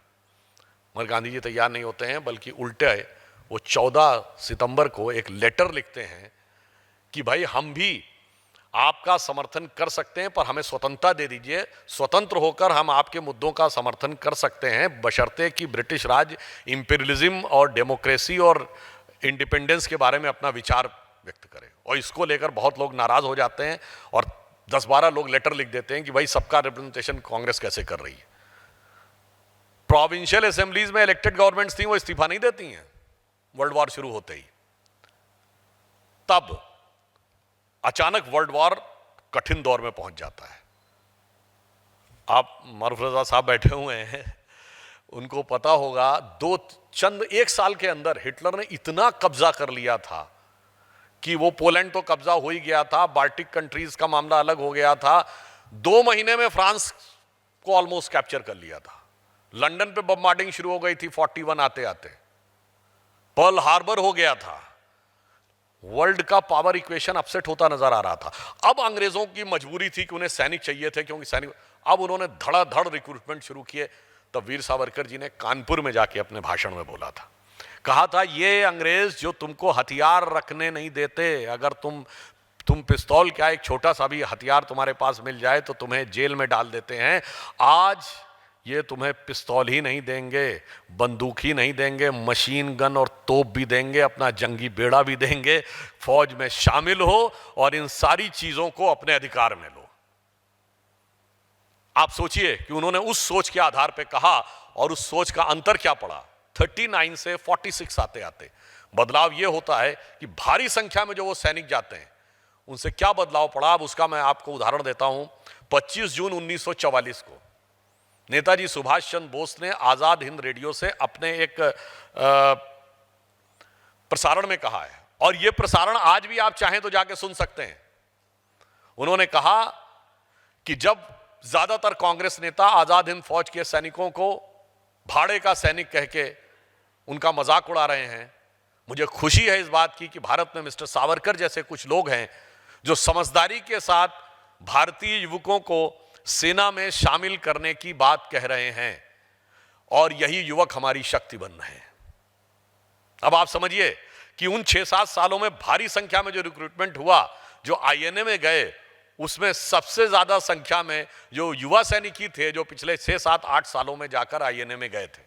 और देश को आजादी मिलने में सबसे बड़ा योगदान किसका था, इसके लिए मैं फिर आपको कोट करता हूं। आप सब लोगों को पता होगा भारत के इतिहास की एक ऐसी घटना जिसको ऑलमोस्ट गायब कर दिया गया। ये बताइए, आजादी के आंदोलन की जब बात कही जाती है, 1942 में जो क्विट इंडिया मूवमेंट हुआ वो क्रश कर दिया गया था 2 महीने में। 42 से 47 तक तो कोई आंदोलन ही नहीं हुआ। 43, 44, 45, 46, 47 तो बिना आंदोलन के भाग खड़े हुए अंग्रेज। मतलब हमने कहा अंग्रेजों भारत छोड़ो, 1942 में उन्होंने कहा छोड़ेंगे, फिर 5 साल बाद एकदम से उठ के चल दिए। ये बड़ी तर्कसंगत बात लगती है क्या? और तो और छोड़िए, इरविन के साथ पैक्ट होता 1931 में, भगत सिंह जी को फांसी होती है, राजगुरु सुखदेव को, और इरविन के साथ पैक्ट होता है। शायद 4 मार्च 1931 और 23 मार्च 1931 को फांसी होती है। 1931 के बाद से 47 तक कोई आंदोलन ही नहीं है, with an exception of Bharat छोड़ो आंदोलन। आप सब लोग रिसर्च करिए, 31 से 47 कोई आंदोलन नहीं है। 16 साल बीच में 1-2 महीने का आंदोलन है, और उसके बावजूद स्वतंत्रता का आंदोलन हमने लड़ा और हम ही ने खदेड़ के बाहर कर दिया। और जो लोग बलिदान हो गए, जिन लोगों ने, मतलब आप समझिए कि उस स्वतंत्रता आंदोलन की स्थिति क्या थी कि वाइसरॉय हार्डिंग पर बम फेंका जा चुका था, कलकत्ता के पुलिस कमिश्नर को मारा जा चुका था, नेशनल लेजिस्लेटिव असेंबली में बम फेंका जा चुका था, चटगांव में शस्त्रागार कैप्चर कर लिया गया था, लखनऊ के पास काकोरी में खजाना कैप्चर कर लिया गया था। पूरी सरकार ही हिल गई होगी, और उसका कोई योगदान नहीं था। घर बैठे 1931 से 47 तक हमें आजादी मिल गई, तो क्रेडिट उन्हीं को मिला जो लड़ते हुए कहीं दिखाई नहीं पड़ रहे थे आखिरी के 16 साल में।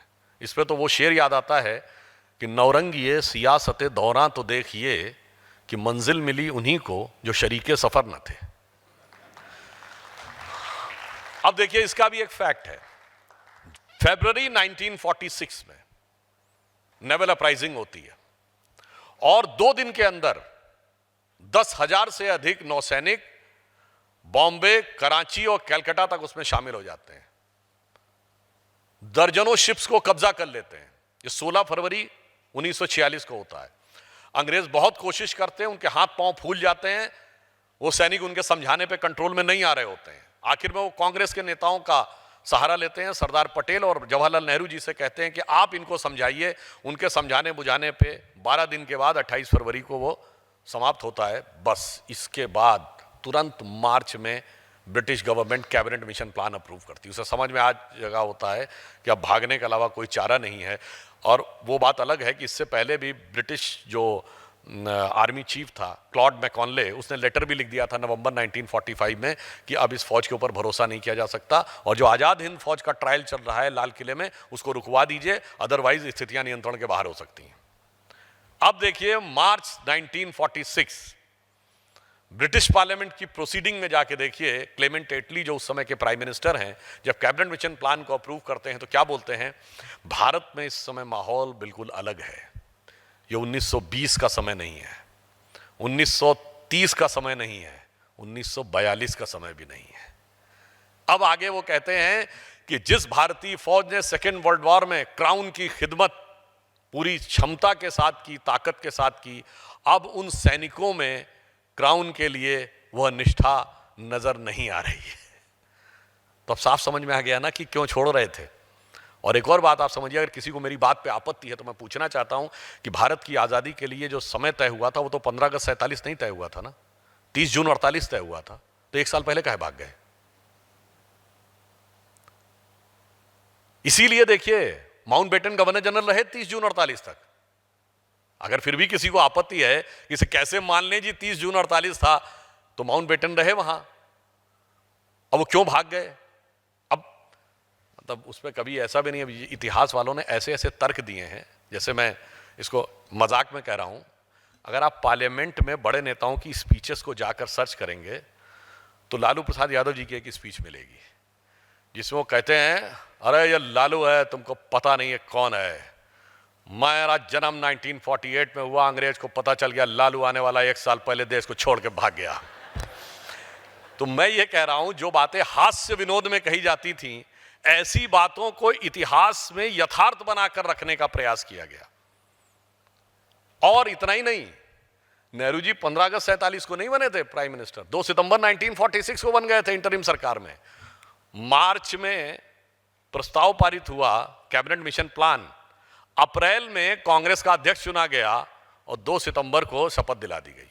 तुरंत उन्हें समझ में आ गया 6 महीने के अंदर भागने की व्यवस्था कर लो। इवन ये भी रिकॉर्ड्स में अवेलेबल है कि एक गोपनीय तार सारे ब्रिटिश अधिकारियों को दिया गया था कि अपने अपने परिवारों को जितनी जल्दी हो सके जल्दी, मगर गुपचुप तरीके से कराची और बंबई भेज दें, ताकि in case of any eventuality उनको सेफली ले जाया जा सके। तो आप ये समझिए कि वीर सावरकर जी ने सेना में लाने का जो विचार रखा था, अगर वो सेना उस रूप में नहीं होती जो 1946 में थी, या उस रूप में होती जिस रूप के बारे में अंदेशा डॉक्टर अंबेडकर ने व्यक्त किया था, या जिस रूप को लेकर ख्वाब जिन्ना ने सजोया था, तो सोचिए भारत की क्या स्थिति होती।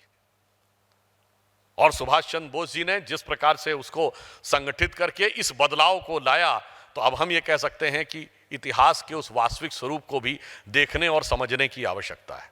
अब यहां एक बात और हम ये कहना चाहेंगे कि अक्सर सावरकर जी पे इस बात को लेकर बड़ा आक्षेप किया जाता है कि उन्होंने हिंदुत्व के विचार को प्रतिपादित किया।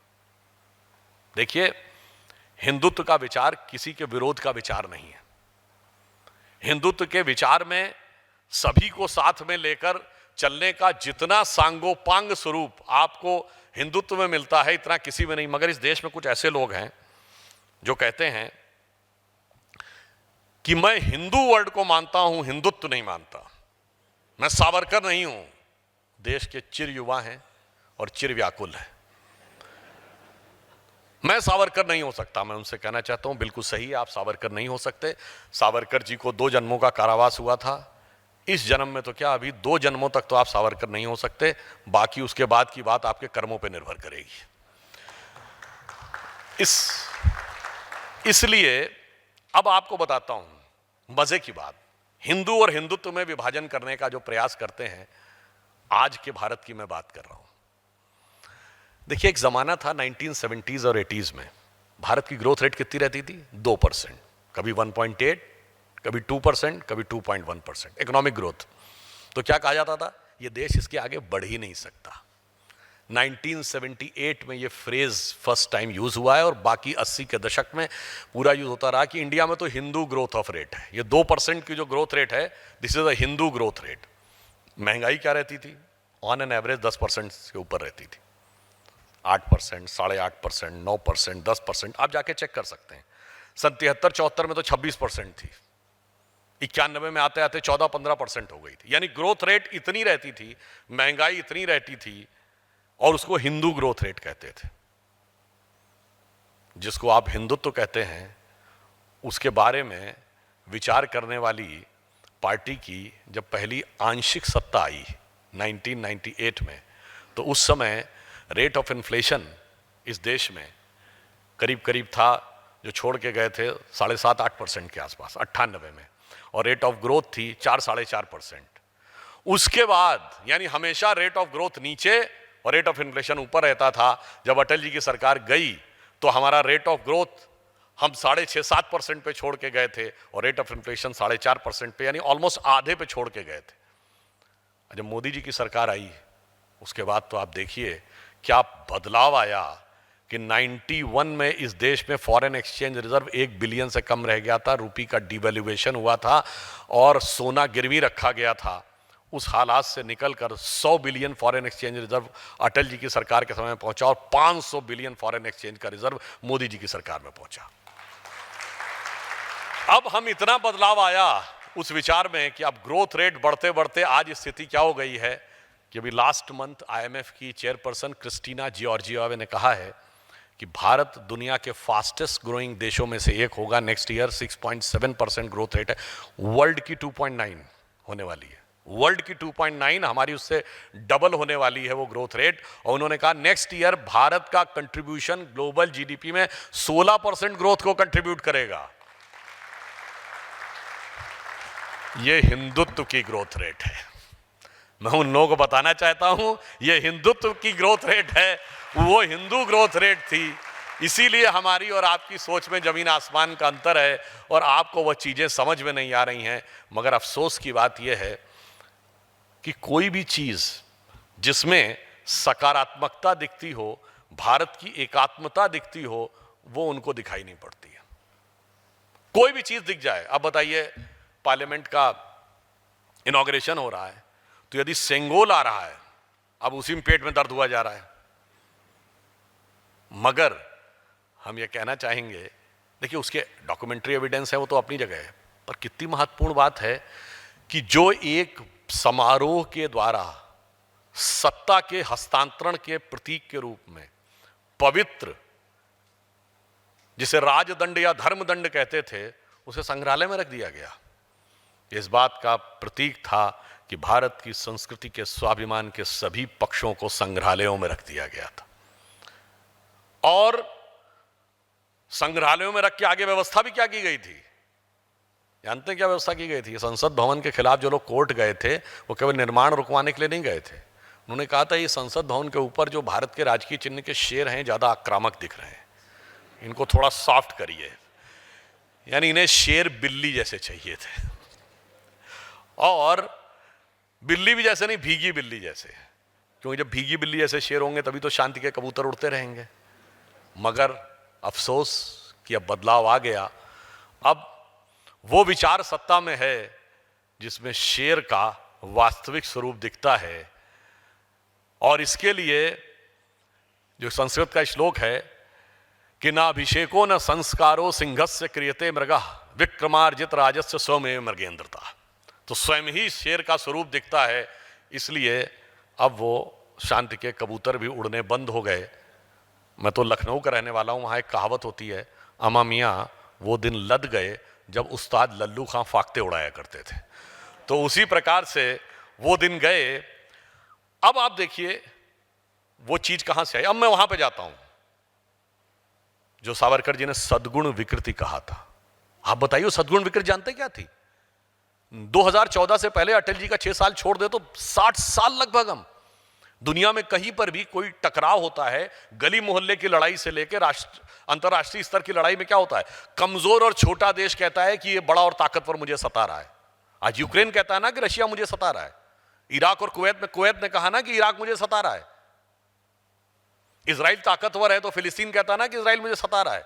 और यहां विचित्र स्थिति थी, हम बड़े थे और हम ताकतवर थे, मगर छोटा और कमजोर हमें सताता था और हम सिर्फ जाके बाहर चिल्लाते थे कि वो हमें सता रहा है। अब हालात बदल गए हैं। अब era of India as a soft stage is over.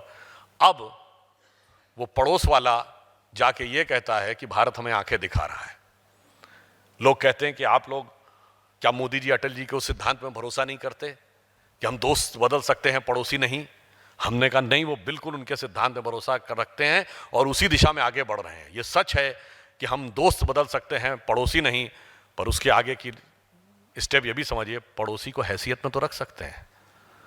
तो वो हम लोगों ने करके दिखाया और उस बदलाव का उस बदलाव का प्रभाव क्या दिखा कि पिछले 9 साल, ये पहले 9 साल हैं जिसमें भारत ने किसी भी प्रकार का कोई ऑफिशियल बायलैटरल डायलॉग पाकिस्तान के साथ नहीं किया। और आप कहेंगे नहीं किया तो हासिल क्या कर लिया? हासिल ये किया कि जो पिछली सरकार थी, इमरान खान ने as prime minister national assembly में कहा कि ये लोग जो कुछ बालाकोट में किए उससे ज़्यादा खौफनाक कुछ करने जा रहे हैं। पाकिस्तान के सांसद का पाकिस्तान की नेशनल असेंबली में दिया गया बयान है, तत्कालीन फॉरेन मिनिस्टर शाह महमूद कुरैशी साहब को कोट करते हुए उन्होंने कहा, मैं वहां बैठा था, शाह महमूद कुरैशी साहब यानी उस समय के फॉरेन मिनिस्टर बैठे थे, आर्मी चीफ आए, अब ये फ्लोर ऑफ द हाउस पे बयान है, आर्मी चीफ के पांव कांप रहे थे और उन्होंने कहा, खुदा का वास्ता है शाम तक अभिनंदन को वापस कर दो वरना इंडिया अटैक कर देगा। अब आप सोचिए, बिना बात किए यह स्थिति पहुंची। यह विचार क्या है कि हम उदारता पूरी दिखाते हैं, परंतु उदारता पात्रता के साथ, सद्गुण पात्रता के साथ, सद्गुण उस उदारता की सीमा तक नहीं कि उसका कोई दूसरा अनुचित लाभ उठा ले, जिसे वीर सावरकर जी ने सद्गुण विकृति कही थी। इसीलिए हम उस महान परंपरा के वाहक हैं जो सांपों को भी दूध पिलाती है नाग पंचमी में, परंतु हम उसी परंपरा के भी वाहक हैं जो राजा जन्मेजय का नाग यज्ञ करने की भी क्षमता रखती है, जिसमें सारे नाग आकर आहूत हो जाते हैं। तो मोदी जी ने विचार किया, जिन्होंने कहा था ना कि we will bleed India with 1000 cuts, तो शायद उन्होंने कहा होगा, भारत को लहू लुहान करने वालों सुनो, एक भी शहीद हुआ जवान नहीं भूले हैं, और दूध भी पिलाते हैं परंपरा हमारी मित्र, किंतु नाग यज्ञ का विधान नहीं भूले। अब आप देखिए बदलाव आगे और क्या आया। आज एक नया स्वरूप जो उभर कर सामने आ रहा, हम 5वीं बड़ी अर्थव्यवस्था है, मोबाइल हैंडसेट बनाने वाले दूसरे नंबर के देश हो गए, मोबाइल मैन्युफैक्चरिंग में तीसरे नंबर के देश हो गए। हमारा दुनिया के हम चुनिंदा 1 या 2 देशों में से होने जा रहे हैं जहां 100% रेलवे नेटवर्क इलेक्ट्रिफाइड हो गया है।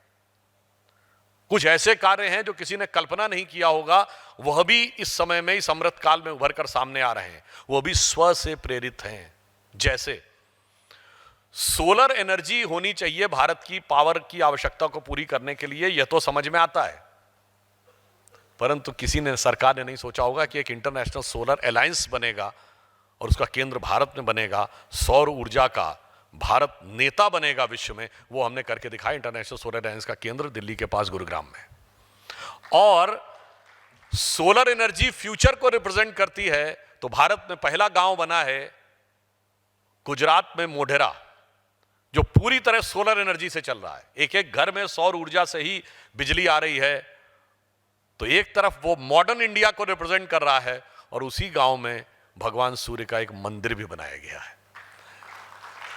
और यह बात मैं पहले भी कह चुका हूं, हमारे यहां मॉडर्न साइंटिफिक टेक्नोलॉजी और परंपरागत धार्मिक सोच में कोई अंतर नहीं है। भगवान सूर्य के जितने भी मंदिर आपने देखे होंगे तो उसमें कितने घोड़े हैं सूर्य के रथ में?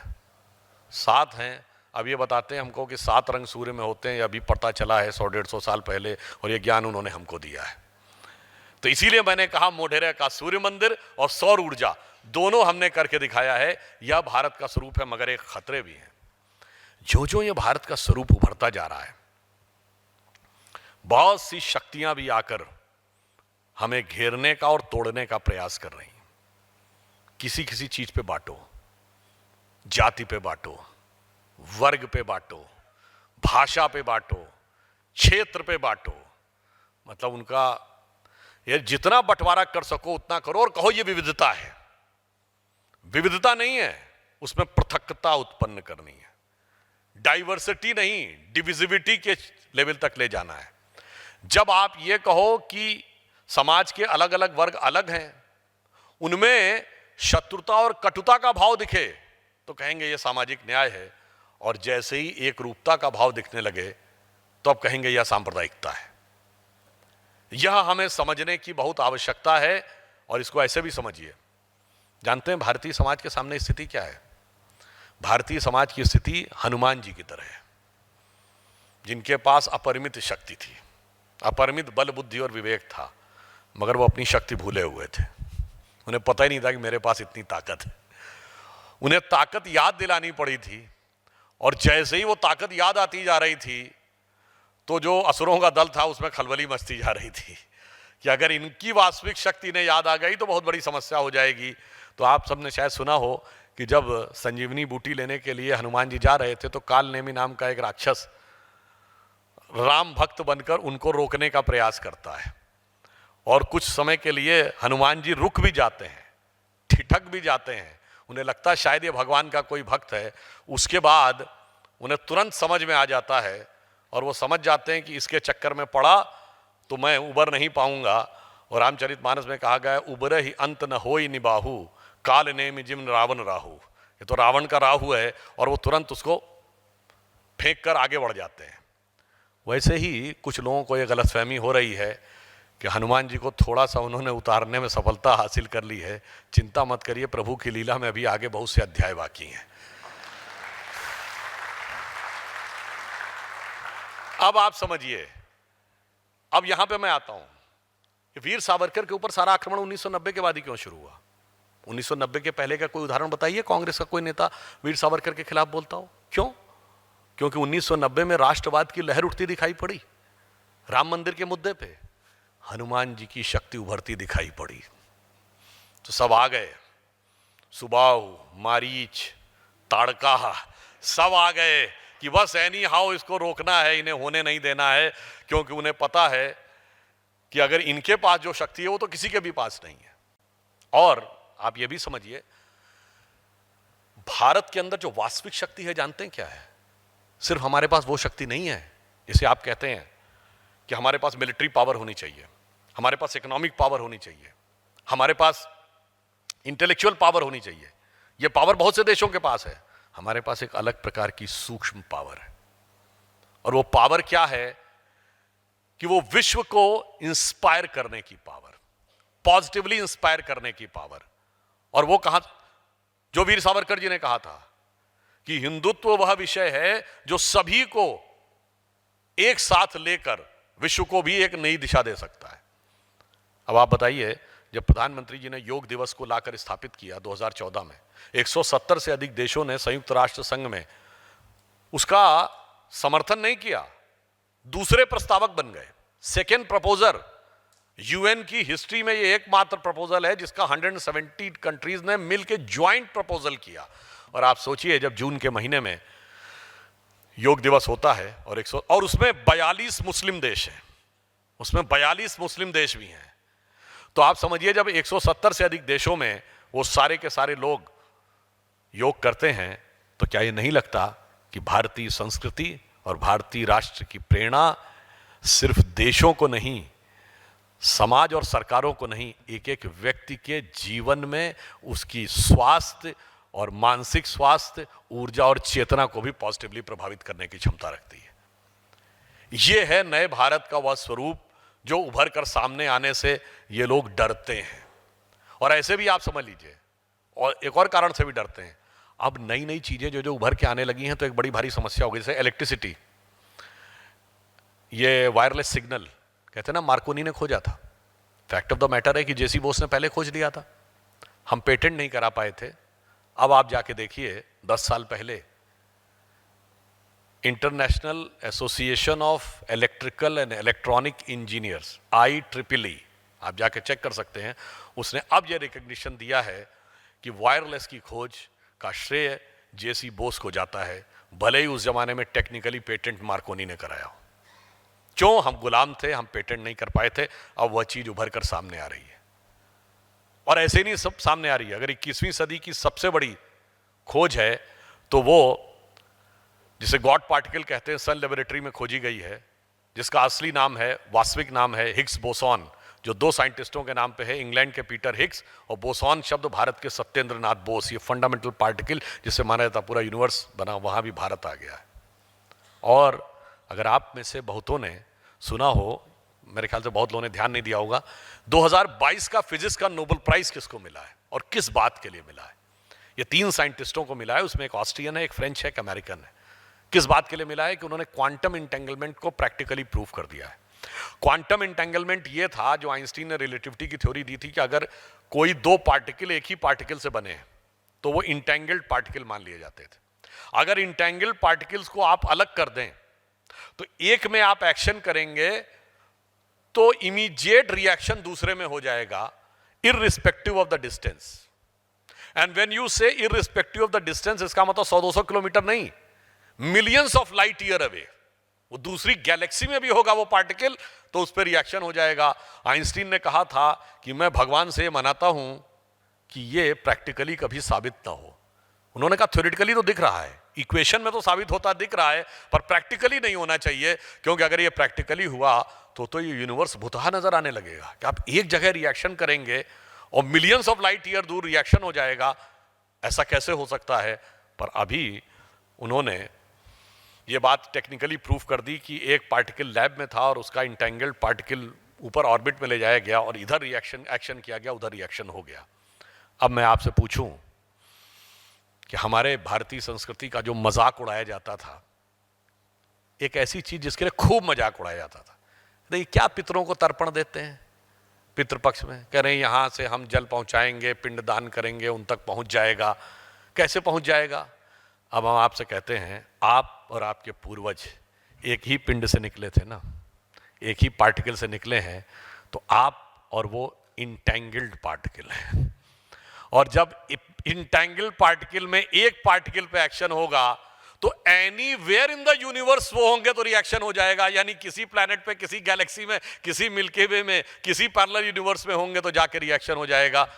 ये अब साइंस आकर उस पॉइंट की तरफ धीरे धीरे बढ़ रही है। और एक और मैं आपको रोचक बात बताना चाहता हूं, इस धरती के ऊपर प्लांट, एनिमल से लेकर जितनी भी स्पीशीज पाई जाती हैं, उनकी कुल संख्या कितनी है, किसी ने इसको कभी देखा है, ध्यान दिया है? अगर आप नेशनल ज्योग्राफिक सर्वे पर जाएं तो कहा जाता है कि पूरी धरती पे 8.7 मिलियन स्पीशीज है। यानी कितनी? 87 लाख। और हमारे यहां कितनी योनियां मानी गई हैं? 84 लाख।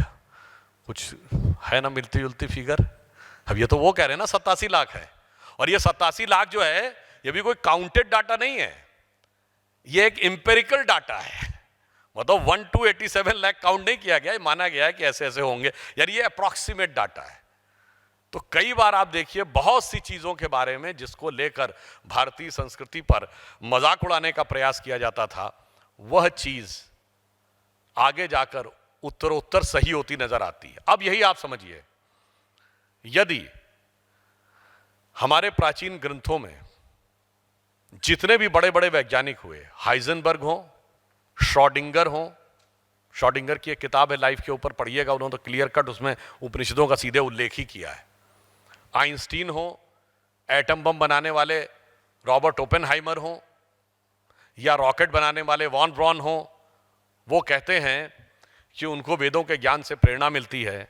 और हमारे यहाँ ये समझा दिया गया कि साहब वेदों में तो सिर्फ पाखंड, अंधविश्वास, भेदभाव और छुआछूत है, और फिर ये भी कह दिया गया पढ़ना नहीं। अब आप समझिए कि इस षड्यंत्र से हमको बचने की जरूरत है, क्योंकि ये जितनी भी चीजें हैं हमारी शक्ति को, मैं उसी पॉइंट पर आ रहा हूं, हनुमान जी के रूप में जागृत होती है, हमारी शक्ति को रोकने के लिए आए हैं। और ये ध्यान रखना चाहिए, रामायण की कथा हमें बहुत सारे संदेश देती है। रावण जब माता सीता का हरण करने के लिए आया था तो वो राक्षसी वेश में नहीं आया था, वो साधु का वेश बना के आया था। वैसे ये सारी शक्तियां आपके सामने आती हैं कि हम तो, कोई कहता मैं फ्रीडम ऑफ स्पीच का प्रतीक हूं, कोई कहता मैं लिबरल का प्रतीक हूं, कोई कहता मैं ओपनलेस का प्रतीक हूं, कोई कहता मैं मॉडर्निटी का प्रतीक हूं। इसीलिए, और देखिए कैसा ये लोग आवरण बना के आते हैं। आपने शब्द सुना होगा लेफ्ट लिबरल। अभी बताइए एक लेफ्ट कंट्री बताइए जो लिबरल हो। अरे जहां इनकी राज्य में सरकार आ जाती वहां मारना शुरू कर देते हैं। एक लेफ्ट कंट्री बताइए जहां फ्रीडम ऑफ स्पीच हो। आज हम मजे की बात, यहां लेफ्ट लिबरल फंडामेंटलिस्ट मुस्लिम्स के साथ आग खड़े हो जाते हैं, और एक लेफ्ट कंट्री बताइए जहां तोप लगा के मस्जिदें ना उड़ाई गई हो। मतलब Czechoslovakia, Romania, Hungary, Bulgaria, Poland से लेके चाइना और क्यूबा तक नॉर्थ कोरिया तक। तो आप ये समझिए, यदि कोई कहे कि मैं लेफ्ट लिबरल हूं तो सोचिए कैसा आवरण लेके आया है, और हम लोग उस आवरण में फंस भी जाते हैं। कोई ये कहे कि I am a left liberal, इसका मतलब हुआ he is saying I am a devout atheist. इसीलिए ये जो आवरण है इनको भी समझने की जरूरत है, और आवरण इस दृष्टि से भी समझने की जरूरत है। मैं ये कहूंगा युवा पीढ़ी को भी समझने की जरूरत है, जो हमारी बच्चियां हैं उनको भी समझने की जरूरत है कि उनको भी समझना चाहिए कि जो सामने वाला दिख रहा है ये कहीं साधु के वेश में रावण तो नहीं है। आज के बच्चों को बहुत समझने की जरूरत है। इसलिए मैं कहना चाहूंगा कि युवा पीढ़ी को भी समझाइए कि बिटिया इस संसार में संभल के चलियो जाए, ना जाने किस भेष में कब रावण मिल जाए। और बच्चों को भी समझाइए कि वो भी गलतफहमी में ना रहें लड़के कि हम तो बड़े स्मार्ट हैं, हम तो बड़े समझदार हैं, हम तो सब मैनेज कर लेंगे। वो भी लपेटे में आ सकते हैं। तो वो भी हमें शिक्षा देती है कि बेटा इस संसार में संभल के चलियो जाए, ना जाने किस मोड़ पे कब सूपड़खा मिल जाए। क्योंकि अब ऐसे भी प्रकरण आने लगे हैं जहां पर आप एक बार लपेटे में आ गए तो फिर आप पता नहीं किन चीजों में आएंगे। इसलिए मैं कह रहा हूं हर कदम के ऊपर एक षड्यंत्र है। और एक और छोटा षड्यंत्र आपको बताता हूं। पानी की बोतल आप लोग पीते हैं, कितने की मिलती है? 15 रुपए, 20 रुपए की। छोटी से छोटी 10-15 रुपए की मिलती है, 10 रुपए की। अब ये बताइए, उसके बावजूद ये फेसबुक फ्री है, ईमेल फ्री है, यूट्यूब फ्री है, सिर्फ इंटरनेट का पैसा देना पड़ता है ना। और अगर आप प्रीमियम वाला कनेक्शन, प्रीमियम वाला ना लें पैक, तो फ्री है। ये फ्री क्यों दे रहे हैं भाई? और ये उस देश से फ्री आ रहा है जो कहता there can never be a free lunch, and if there is a free lunch there has to be poison in it. तब आप समझ लीजिए कि अगर आपको फ्री में दिया जा रहा है तो क्यों दिया जा रहा है? या आपके दिमागों को कैप्चर करने के लिए दिया जा रहा है। और अब तो आर्टिफिशियल इंटेलिजेंस का दौर भी आ रहा है। अब तो वही चेहरा दिखाने का प्रयास होगा जो चेहरा आपको दिखाना चाहेंगे। और ये फ्री का बहुत सारा दुरुपयोग भी किया जाता है। आजकल राष्ट्रीय सुरक्षा का खतरा जानते हैं किस आधार पर हो रहा है? बच्चों को कम्युनल माइंडसेट की तरफ ले जाना, जिहादी माइंडसेट की तरफ ले जाना, वो तो एक पक्ष है। एक नई व्यवस्था शुरू हुई है कि एक 50 फेक अकाउंट क्रिएट करो एक पर्टिकुलर कास्ट या कम्युनिटी के नाम पे, और एक दूसरी कास्ट को गाली बकना शुरू करो। अब एक दूसरे फेक अकाउंट्स 50 क्रिएट करो दूसरी कास्ट के नाम पे और उसको करना शुरू करो। मतलब एक SC अकाउंट बनाओ, सवर्णों को गाली बकना शुरू करो, एक सवर्ण के नाम के 50 अकाउंट बनाओ और शेड्यूल कास्ट को गाली बकना शुरू करो। और फिर जब वो 50 आपस में लड़ते लड़ते 50,000 हो जाएंगे, आप देखेंगे वो शुरू के 50 अकाउंट डीएक्टिवेट हो गए। और जब उनको ट्रैक किया जाता है तो उसमें तमाम अकाउंट फेक ही नहीं निकलते हैं, भारत की सीमा के बाहर से निकलते हैं। और कई बार ऐसा होता है कि हम इतने बड़े नेटवर्क के टूल बन गए हैं, हमें पता ही नहीं लगता है। मैं नहीं कह रहा हूं कि उसमें इन्वॉल्व हर व्यक्ति को ये पता होता है कि हम किस चीज के टूल बने हुए हैं, मगर उन्हें ये पता ही नहीं होता है कि हम किस प्रकार की चीजों के अंदर आते चले जा रहे हैं। और ये जो विभाजन क्रिएट करने का प्रयास किया जाता है, इसमें बहुत सी चीजों में एक प्रकार का एक फेक नैरेटिव भी होता है। जैसे बात मैं आपसे पहले भी कह चुका हूं, जो ये कहने का प्रयास किया जाता है कि भारत में पहले पढ़ने नहीं दिया जाता था। तो अगर मैं आपसे पूछूं कि आज से 200 साल पहले भारत में साक्षरता दर क्या थी? टॉमस मुनरो की रिपोर्ट, मद्रास प्रेसिडेंसी और विलियम एडम्स की रिपोर्ट बंगाल प्रेसिडेंसी, वो कहती मद्रास प्रेसिडेंसी में 95 to 97% है और बंगाल प्रेसिडेंसी में 80 to 90% है। अब आप बताइए, अगर 97% है तो बाकी लोग बगैर पढ़े हुए 97% है। और ये ऐसे नहीं है कि ये कोई एम्पेरिकल सर्वे है। देखिए, ये कोई सर्वे नहीं है। गवर्नर ने हर डिस्ट्रिक्ट मजिस्ट्रेट को ये ऑर्डर दिया कि अपने हर गांव में जाकर वेरीफाई करो एक एक स्कूल में। और इसमें गुरुकुल को स्कूल नहीं माना गया है, ये मैं बता रहा हूं। उन्होंने कहा वो अलग टाइप का स्कूल है, उसमें 6, 7, 8, 10 बच्चे एक ही टीचर के साथ बरसों बरस तक पढ़ते रहते हो, तो रिलीजियस एजुकेशन देता है। और उसमें इस ढंग से डाटा है कि इस स्कूल में 23 है, उसमें 29 है, इसमें 17 है, उसमें 32 है। इस ढंग से डाटा इकट्ठा करके ये बताया गया है। और ये ब्रिटिश हाउस ऑफ कॉमन्स में सबमिटेड रिपोर्ट है कि बंगाल प्रेसिडेंसी के हर गांव में एक स्कूल है। हर गांव में एक स्कूल है। कब? 1812 में। तो कई बार आप समझिए कि ये फेक नैरेटिव किस ढंग से हमारे दिमागों में भरा जाता। अच्छा, अब आप कहेंगे कि अच्छा अगर इतना था तो फिर ये कम कैसे हो गया? ये मन में स्वभाव उठेगा ना, टॉपिक ये हमारा कम कैसे हो गया? तो उसका कारण ऐसे समझिए, जैसे अभी आपने देखा होगा अफगानिस्तान में तालिबान ने जब टेक ओवर किया तो उसने कहा ये प्रीवियस की सारी डिग्रीज इनवैलिड। तो मान लीजिए यहां कोई तालिबान सरीखी गवर्नमेंट आ जाए और वो कहे आज से हिंदी, इंग्लिश या भारतीय भाषा क्या ज्ञान का मतलब पढ़ा लिखा नहीं, अरबी फारसी का मतलब पढ़ा लिखा, तो हमारी सडनली रेट ऑफ लिटरेसी 0 पे आ जाएगी। अब आप कहेंगे ठीक है साहब, आपकी सरकार आ गई है, अब हम अपने स्कूलों में पढ़ाना शुरू करें। नहीं, आज से आपके सारे स्कूल्स डिरिकॉग्नाइज। अब हम जो स्कूल खोलेंगे उसी में एडमिशन लेना पड़ेगा और हमारे ही सिस्टम में हमारी भाषा में पढ़ना पड़ेगा, तब आप लिटरेट माने जाएंगे। यही 1837 में हुआ। भारतीय भाषाएं और संस्कृत, यही 2 लैंग्वेजेस सबको पता थी, उन सारी लैंग्वेजेस को डी-रिकॉग्नाइज किया गया। आप कहा गया इंग्लिश में पढ़े लिखे का मतलब पढ़ा लिखा। सारे भारतीय स्कूल डी-रिकॉग्नाइज कर दिए गए और कहा गया जो अंग्रेज सरकार स्कूल खोलेगी उसी में पढ़े लिखे का मतलब पढ़ा लिखा। तो सडनली रेट ऑफ लिटरेसी 0 पे आ गई। फिर 50 साल बाद उन्होंने कहा देखा तुम तो 0% पे खड़े थे, अब हम लाए हैं तुमको 10%। और ये ऐसे ही नहीं हुआ, आप समझिए कि ये कितनी गहरी चीज थी। 1837 में स्कूल्स खुलते हैं, नई एजुकेशन पॉलिसी आती है। 15 साल के बाद 1850 से 55 की जब बॉम्बे, कलकत्ता, मद्रास की यूनिवर्सिटीज बनती हैं। क्यों? जो स्कूल में जनरेशन जाएगी वो 15 से 20 साल के बाद यूनिवर्सिटी में आएगी ना, तो एक पौध को लेकर यूनिवर्सिटी तक आना है। फिर 1885 में कांग्रेस बनती है, 30 साल बाद। क्यों?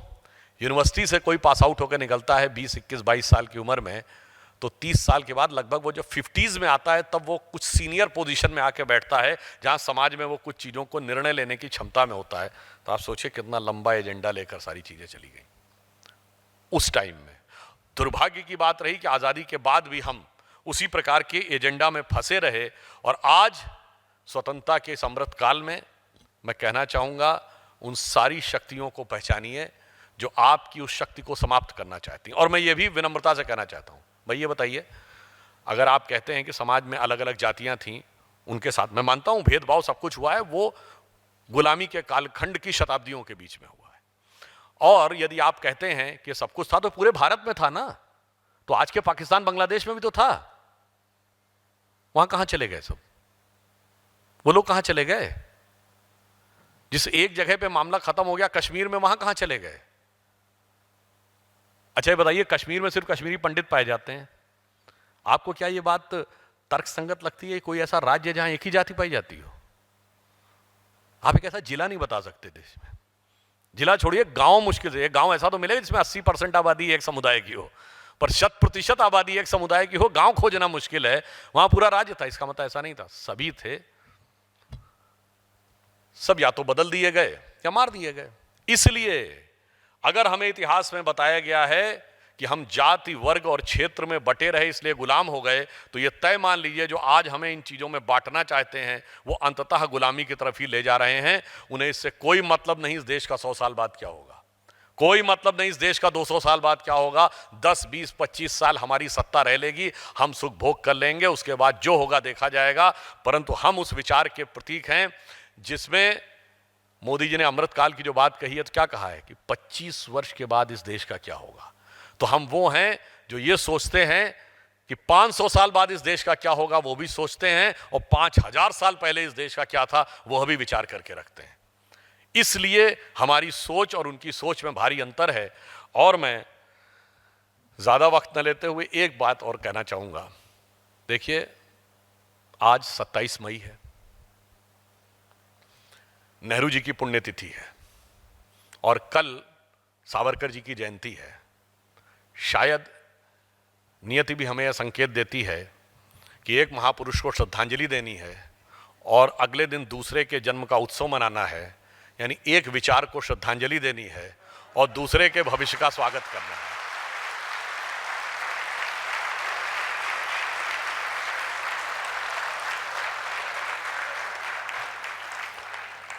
और वो विचार क्या है? जब 16 मई 2014 को चुनाव परिणाम आए और मोदी जी के नेतृत्व में स्पष्ट बहुमत मिला, तो 18 मई 2014 को लंदन के द गार्डियन ने अपने संपादकीय में लिखा कि 16th May of 2014 should be remembered in Indian history as its second tryst with destiny and as a day on which Britishers finally left India. उसने लिखा, ये उसने लिखा, हम नहीं कह रहे हैं, उसने लिखा कि आज़ादी के बाद लंबे समय तक उस विचार का शासन रहा जो अपनी इंस्पिरेशन एक्टिविटी में ब्रिटिश कॉलोनियल लीगेसी को रिप्रेजेंट करते थे। पहली बार एक ऐसे विचार के हाथ में सत्ता आई है जिसके ऊपर कोई विदेशी प्रभाव नहीं है। और प्रभाव नहीं होने से बदलाव क्या आया? बदलाव ये आया कि जो हम डेवलपमेंट में आगे बढ़े वो तो मैंने आपको बताया। हमने 3 प्रकार के काम किए। एक, वो जो पिछली सरकारें भी कर रही थी हमने भी किया। बिजली, पानी, सड़क तेजी से बनाया। पिछली सरकार में 12 किलोमीटर पर डे बनती थी, अब 37 किलोमीटर पर डे बनती है।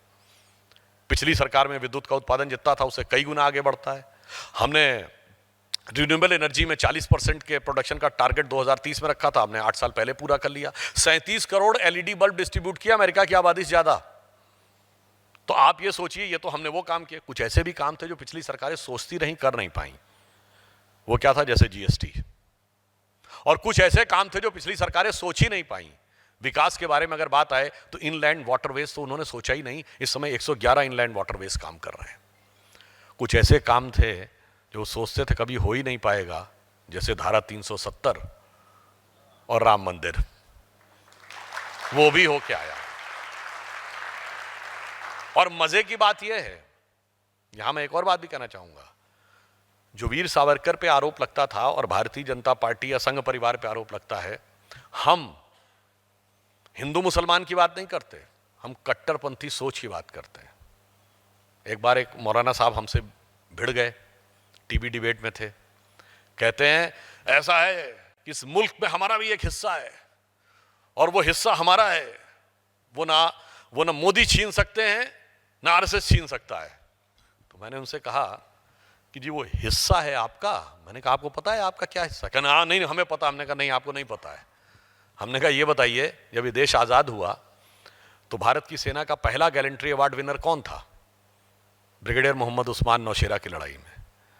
मैंने कहा लाल किले पे पहली शहनाई किसने बजाई थी? उस्ताद बिस्मिल्लाह खान ने। मैंने कहा जब बैरक ओबामा भारत आए थे 2010 में तो उन्होंने कहा India is not emerging, India is emerged. When India is emerged, जब पोखरण एक्सप्लोजन हुआ 98 में, हुआ the chief architect doctor APJ Abdul Kalam. और मैंने कहा मैंने किसी सेकुलरिज्म के सूरमा को कभी न ब्रिगेडियर मोहम्मद उस्मान के घर जाते देखा, न डॉक्टर कलाम के नमाजे जनाजा में जाते देखा, और उस्ताद बिस्मिल्लाह खान को भारत रत्न भी 2001 में अटल जी की सरकार में मिलते देखा। प्रॉब्लम यह है कि आप अच्छे और सच्चे मुसलमान से अपने को नहीं जोड़ते। आप किससे जोड़ते हैं? बाबर, तुगलक, औरंगजेब, इशरत जहां, याकूब मेनन, जाकिर नायक, अफजल गुरु, बुरहान वानी वगैरह, हाफिज साहब, ओसामा जी। तो आपने तो अपने हालात खुद खराब किए हैं। इसलिए मैं कहता हूं आज जो बदलाव आ रहा है, भारत में एक नया निर्माण हुआ है। कल संसद भवन का उद्घाटन होने जा रहा है, पर इस संसद भवन बनने से पहले प्रधानमंत्री जी ने क्या क्या सुनिश्चित किया, मैंने आपको दोबारा ये रिपीट कर देता हूं। 3.5 करोड़ घर बनाना सुनिश्चित किया, 12 करोड़ घरों में शौचालय सुनिश्चित किया, 11 करोड़ घरों में नल सुनिश्चित किए, 53,000 किलोमीटर के नेशनल हाईवे बनने सुनिश्चित किए, 72 से अधिक एयरपोर्ट, डबल हो गए, 72 थे अब 140 से ऊपर हो गए, 72 नए एयरपोर्ट सुनिश्चित किए। और इन सब के साथ साथ एक और निर्माण हुआ, महाकाल का कॉरिडोर, काशी विश्वनाथ का कॉरिडोर, सोमनाथ, रामानुजाचार्य जी की मूर्ति हैदराबाद में, तो केदारनाथ में शंकराचार्य जी की मूर्ति, और भव्य राम मंदिर उभरता हुआ आज अयोध्या में दिखाई पड़ रहा है। अब आप इसे मानिए तो महज संयोग है और मानिए तो दैव योग है कि राम मंदिर और नई संसद एक ही साथ बन के खड़े हो रहे हैं। संसद पहले, राम मंदिर बाद में। और यह भी एक संयोग मानिए, भगवान राम का रामायण में जब राज्याभिषेक हुआ है तो सीधे हो गया था क्या?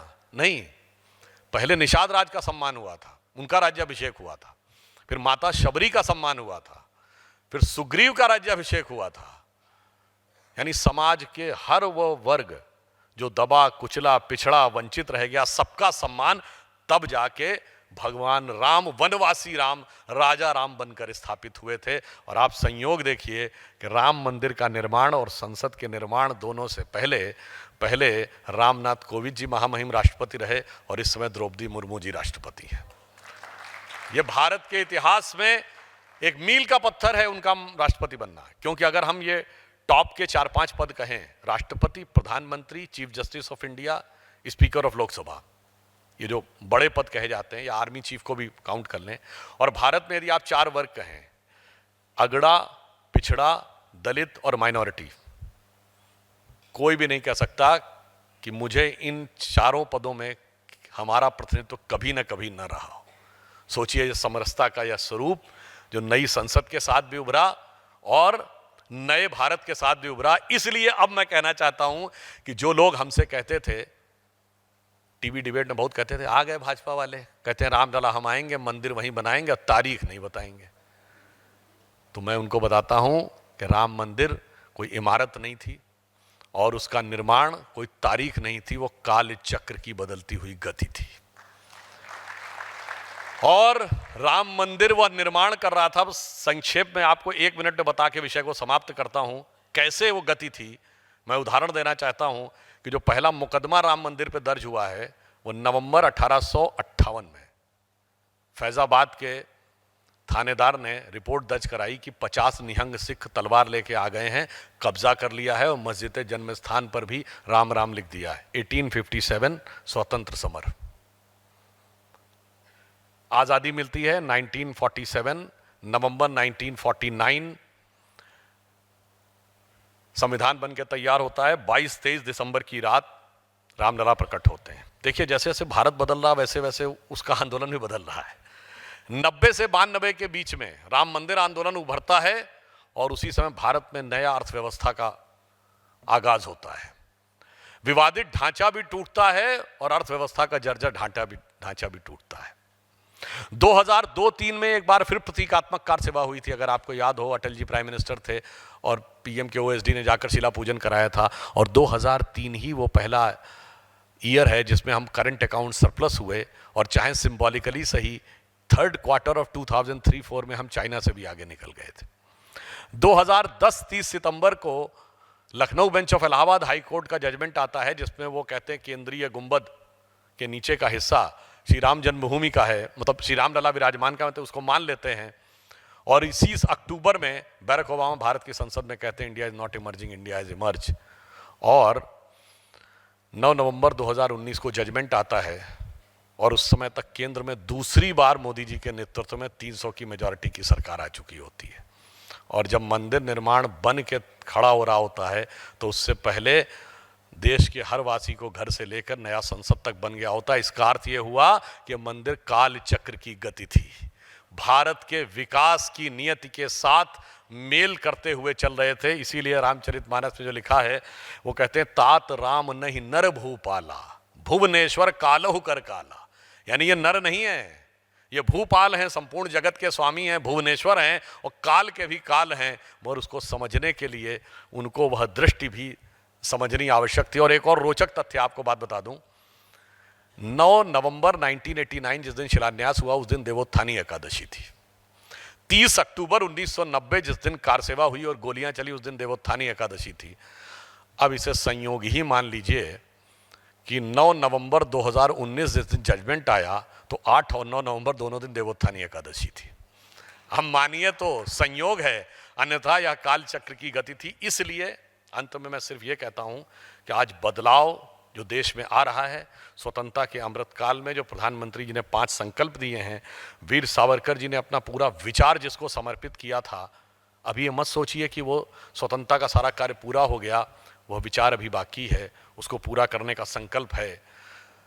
हम कह सकते हैं कि हो गए हैं स्वप्न सब साकार कैसे मान लें हम, टल गया सर से व्यथा का भार कैसे मान लें हम, राष्ट्र को हैं लोग भूले, स्वार्थ है युग मंत्र सारा, वर्ग जाति विभेद की अब बह रही है कलुष धारा, इस अमा के तिमिर को अब अरुणिमा क्या मान लें हम, टल गया सर से व्यथा का भार कैसे मान लें हम। तो हमें यह भार भी समझना है और आत्मविश्वास पूरा रखिए कि आने वाला समय भारत का है, हमारा है, इसमें कोई किंतु परंतु नहीं है। ये बात मैं पहले भी कह चुका हूं, फिर रिपीट किए देता हूं। 1 जनवरी 1901 को जब इस देश में सूरज उगा तो पूरे देश में किसकी सरकार थी?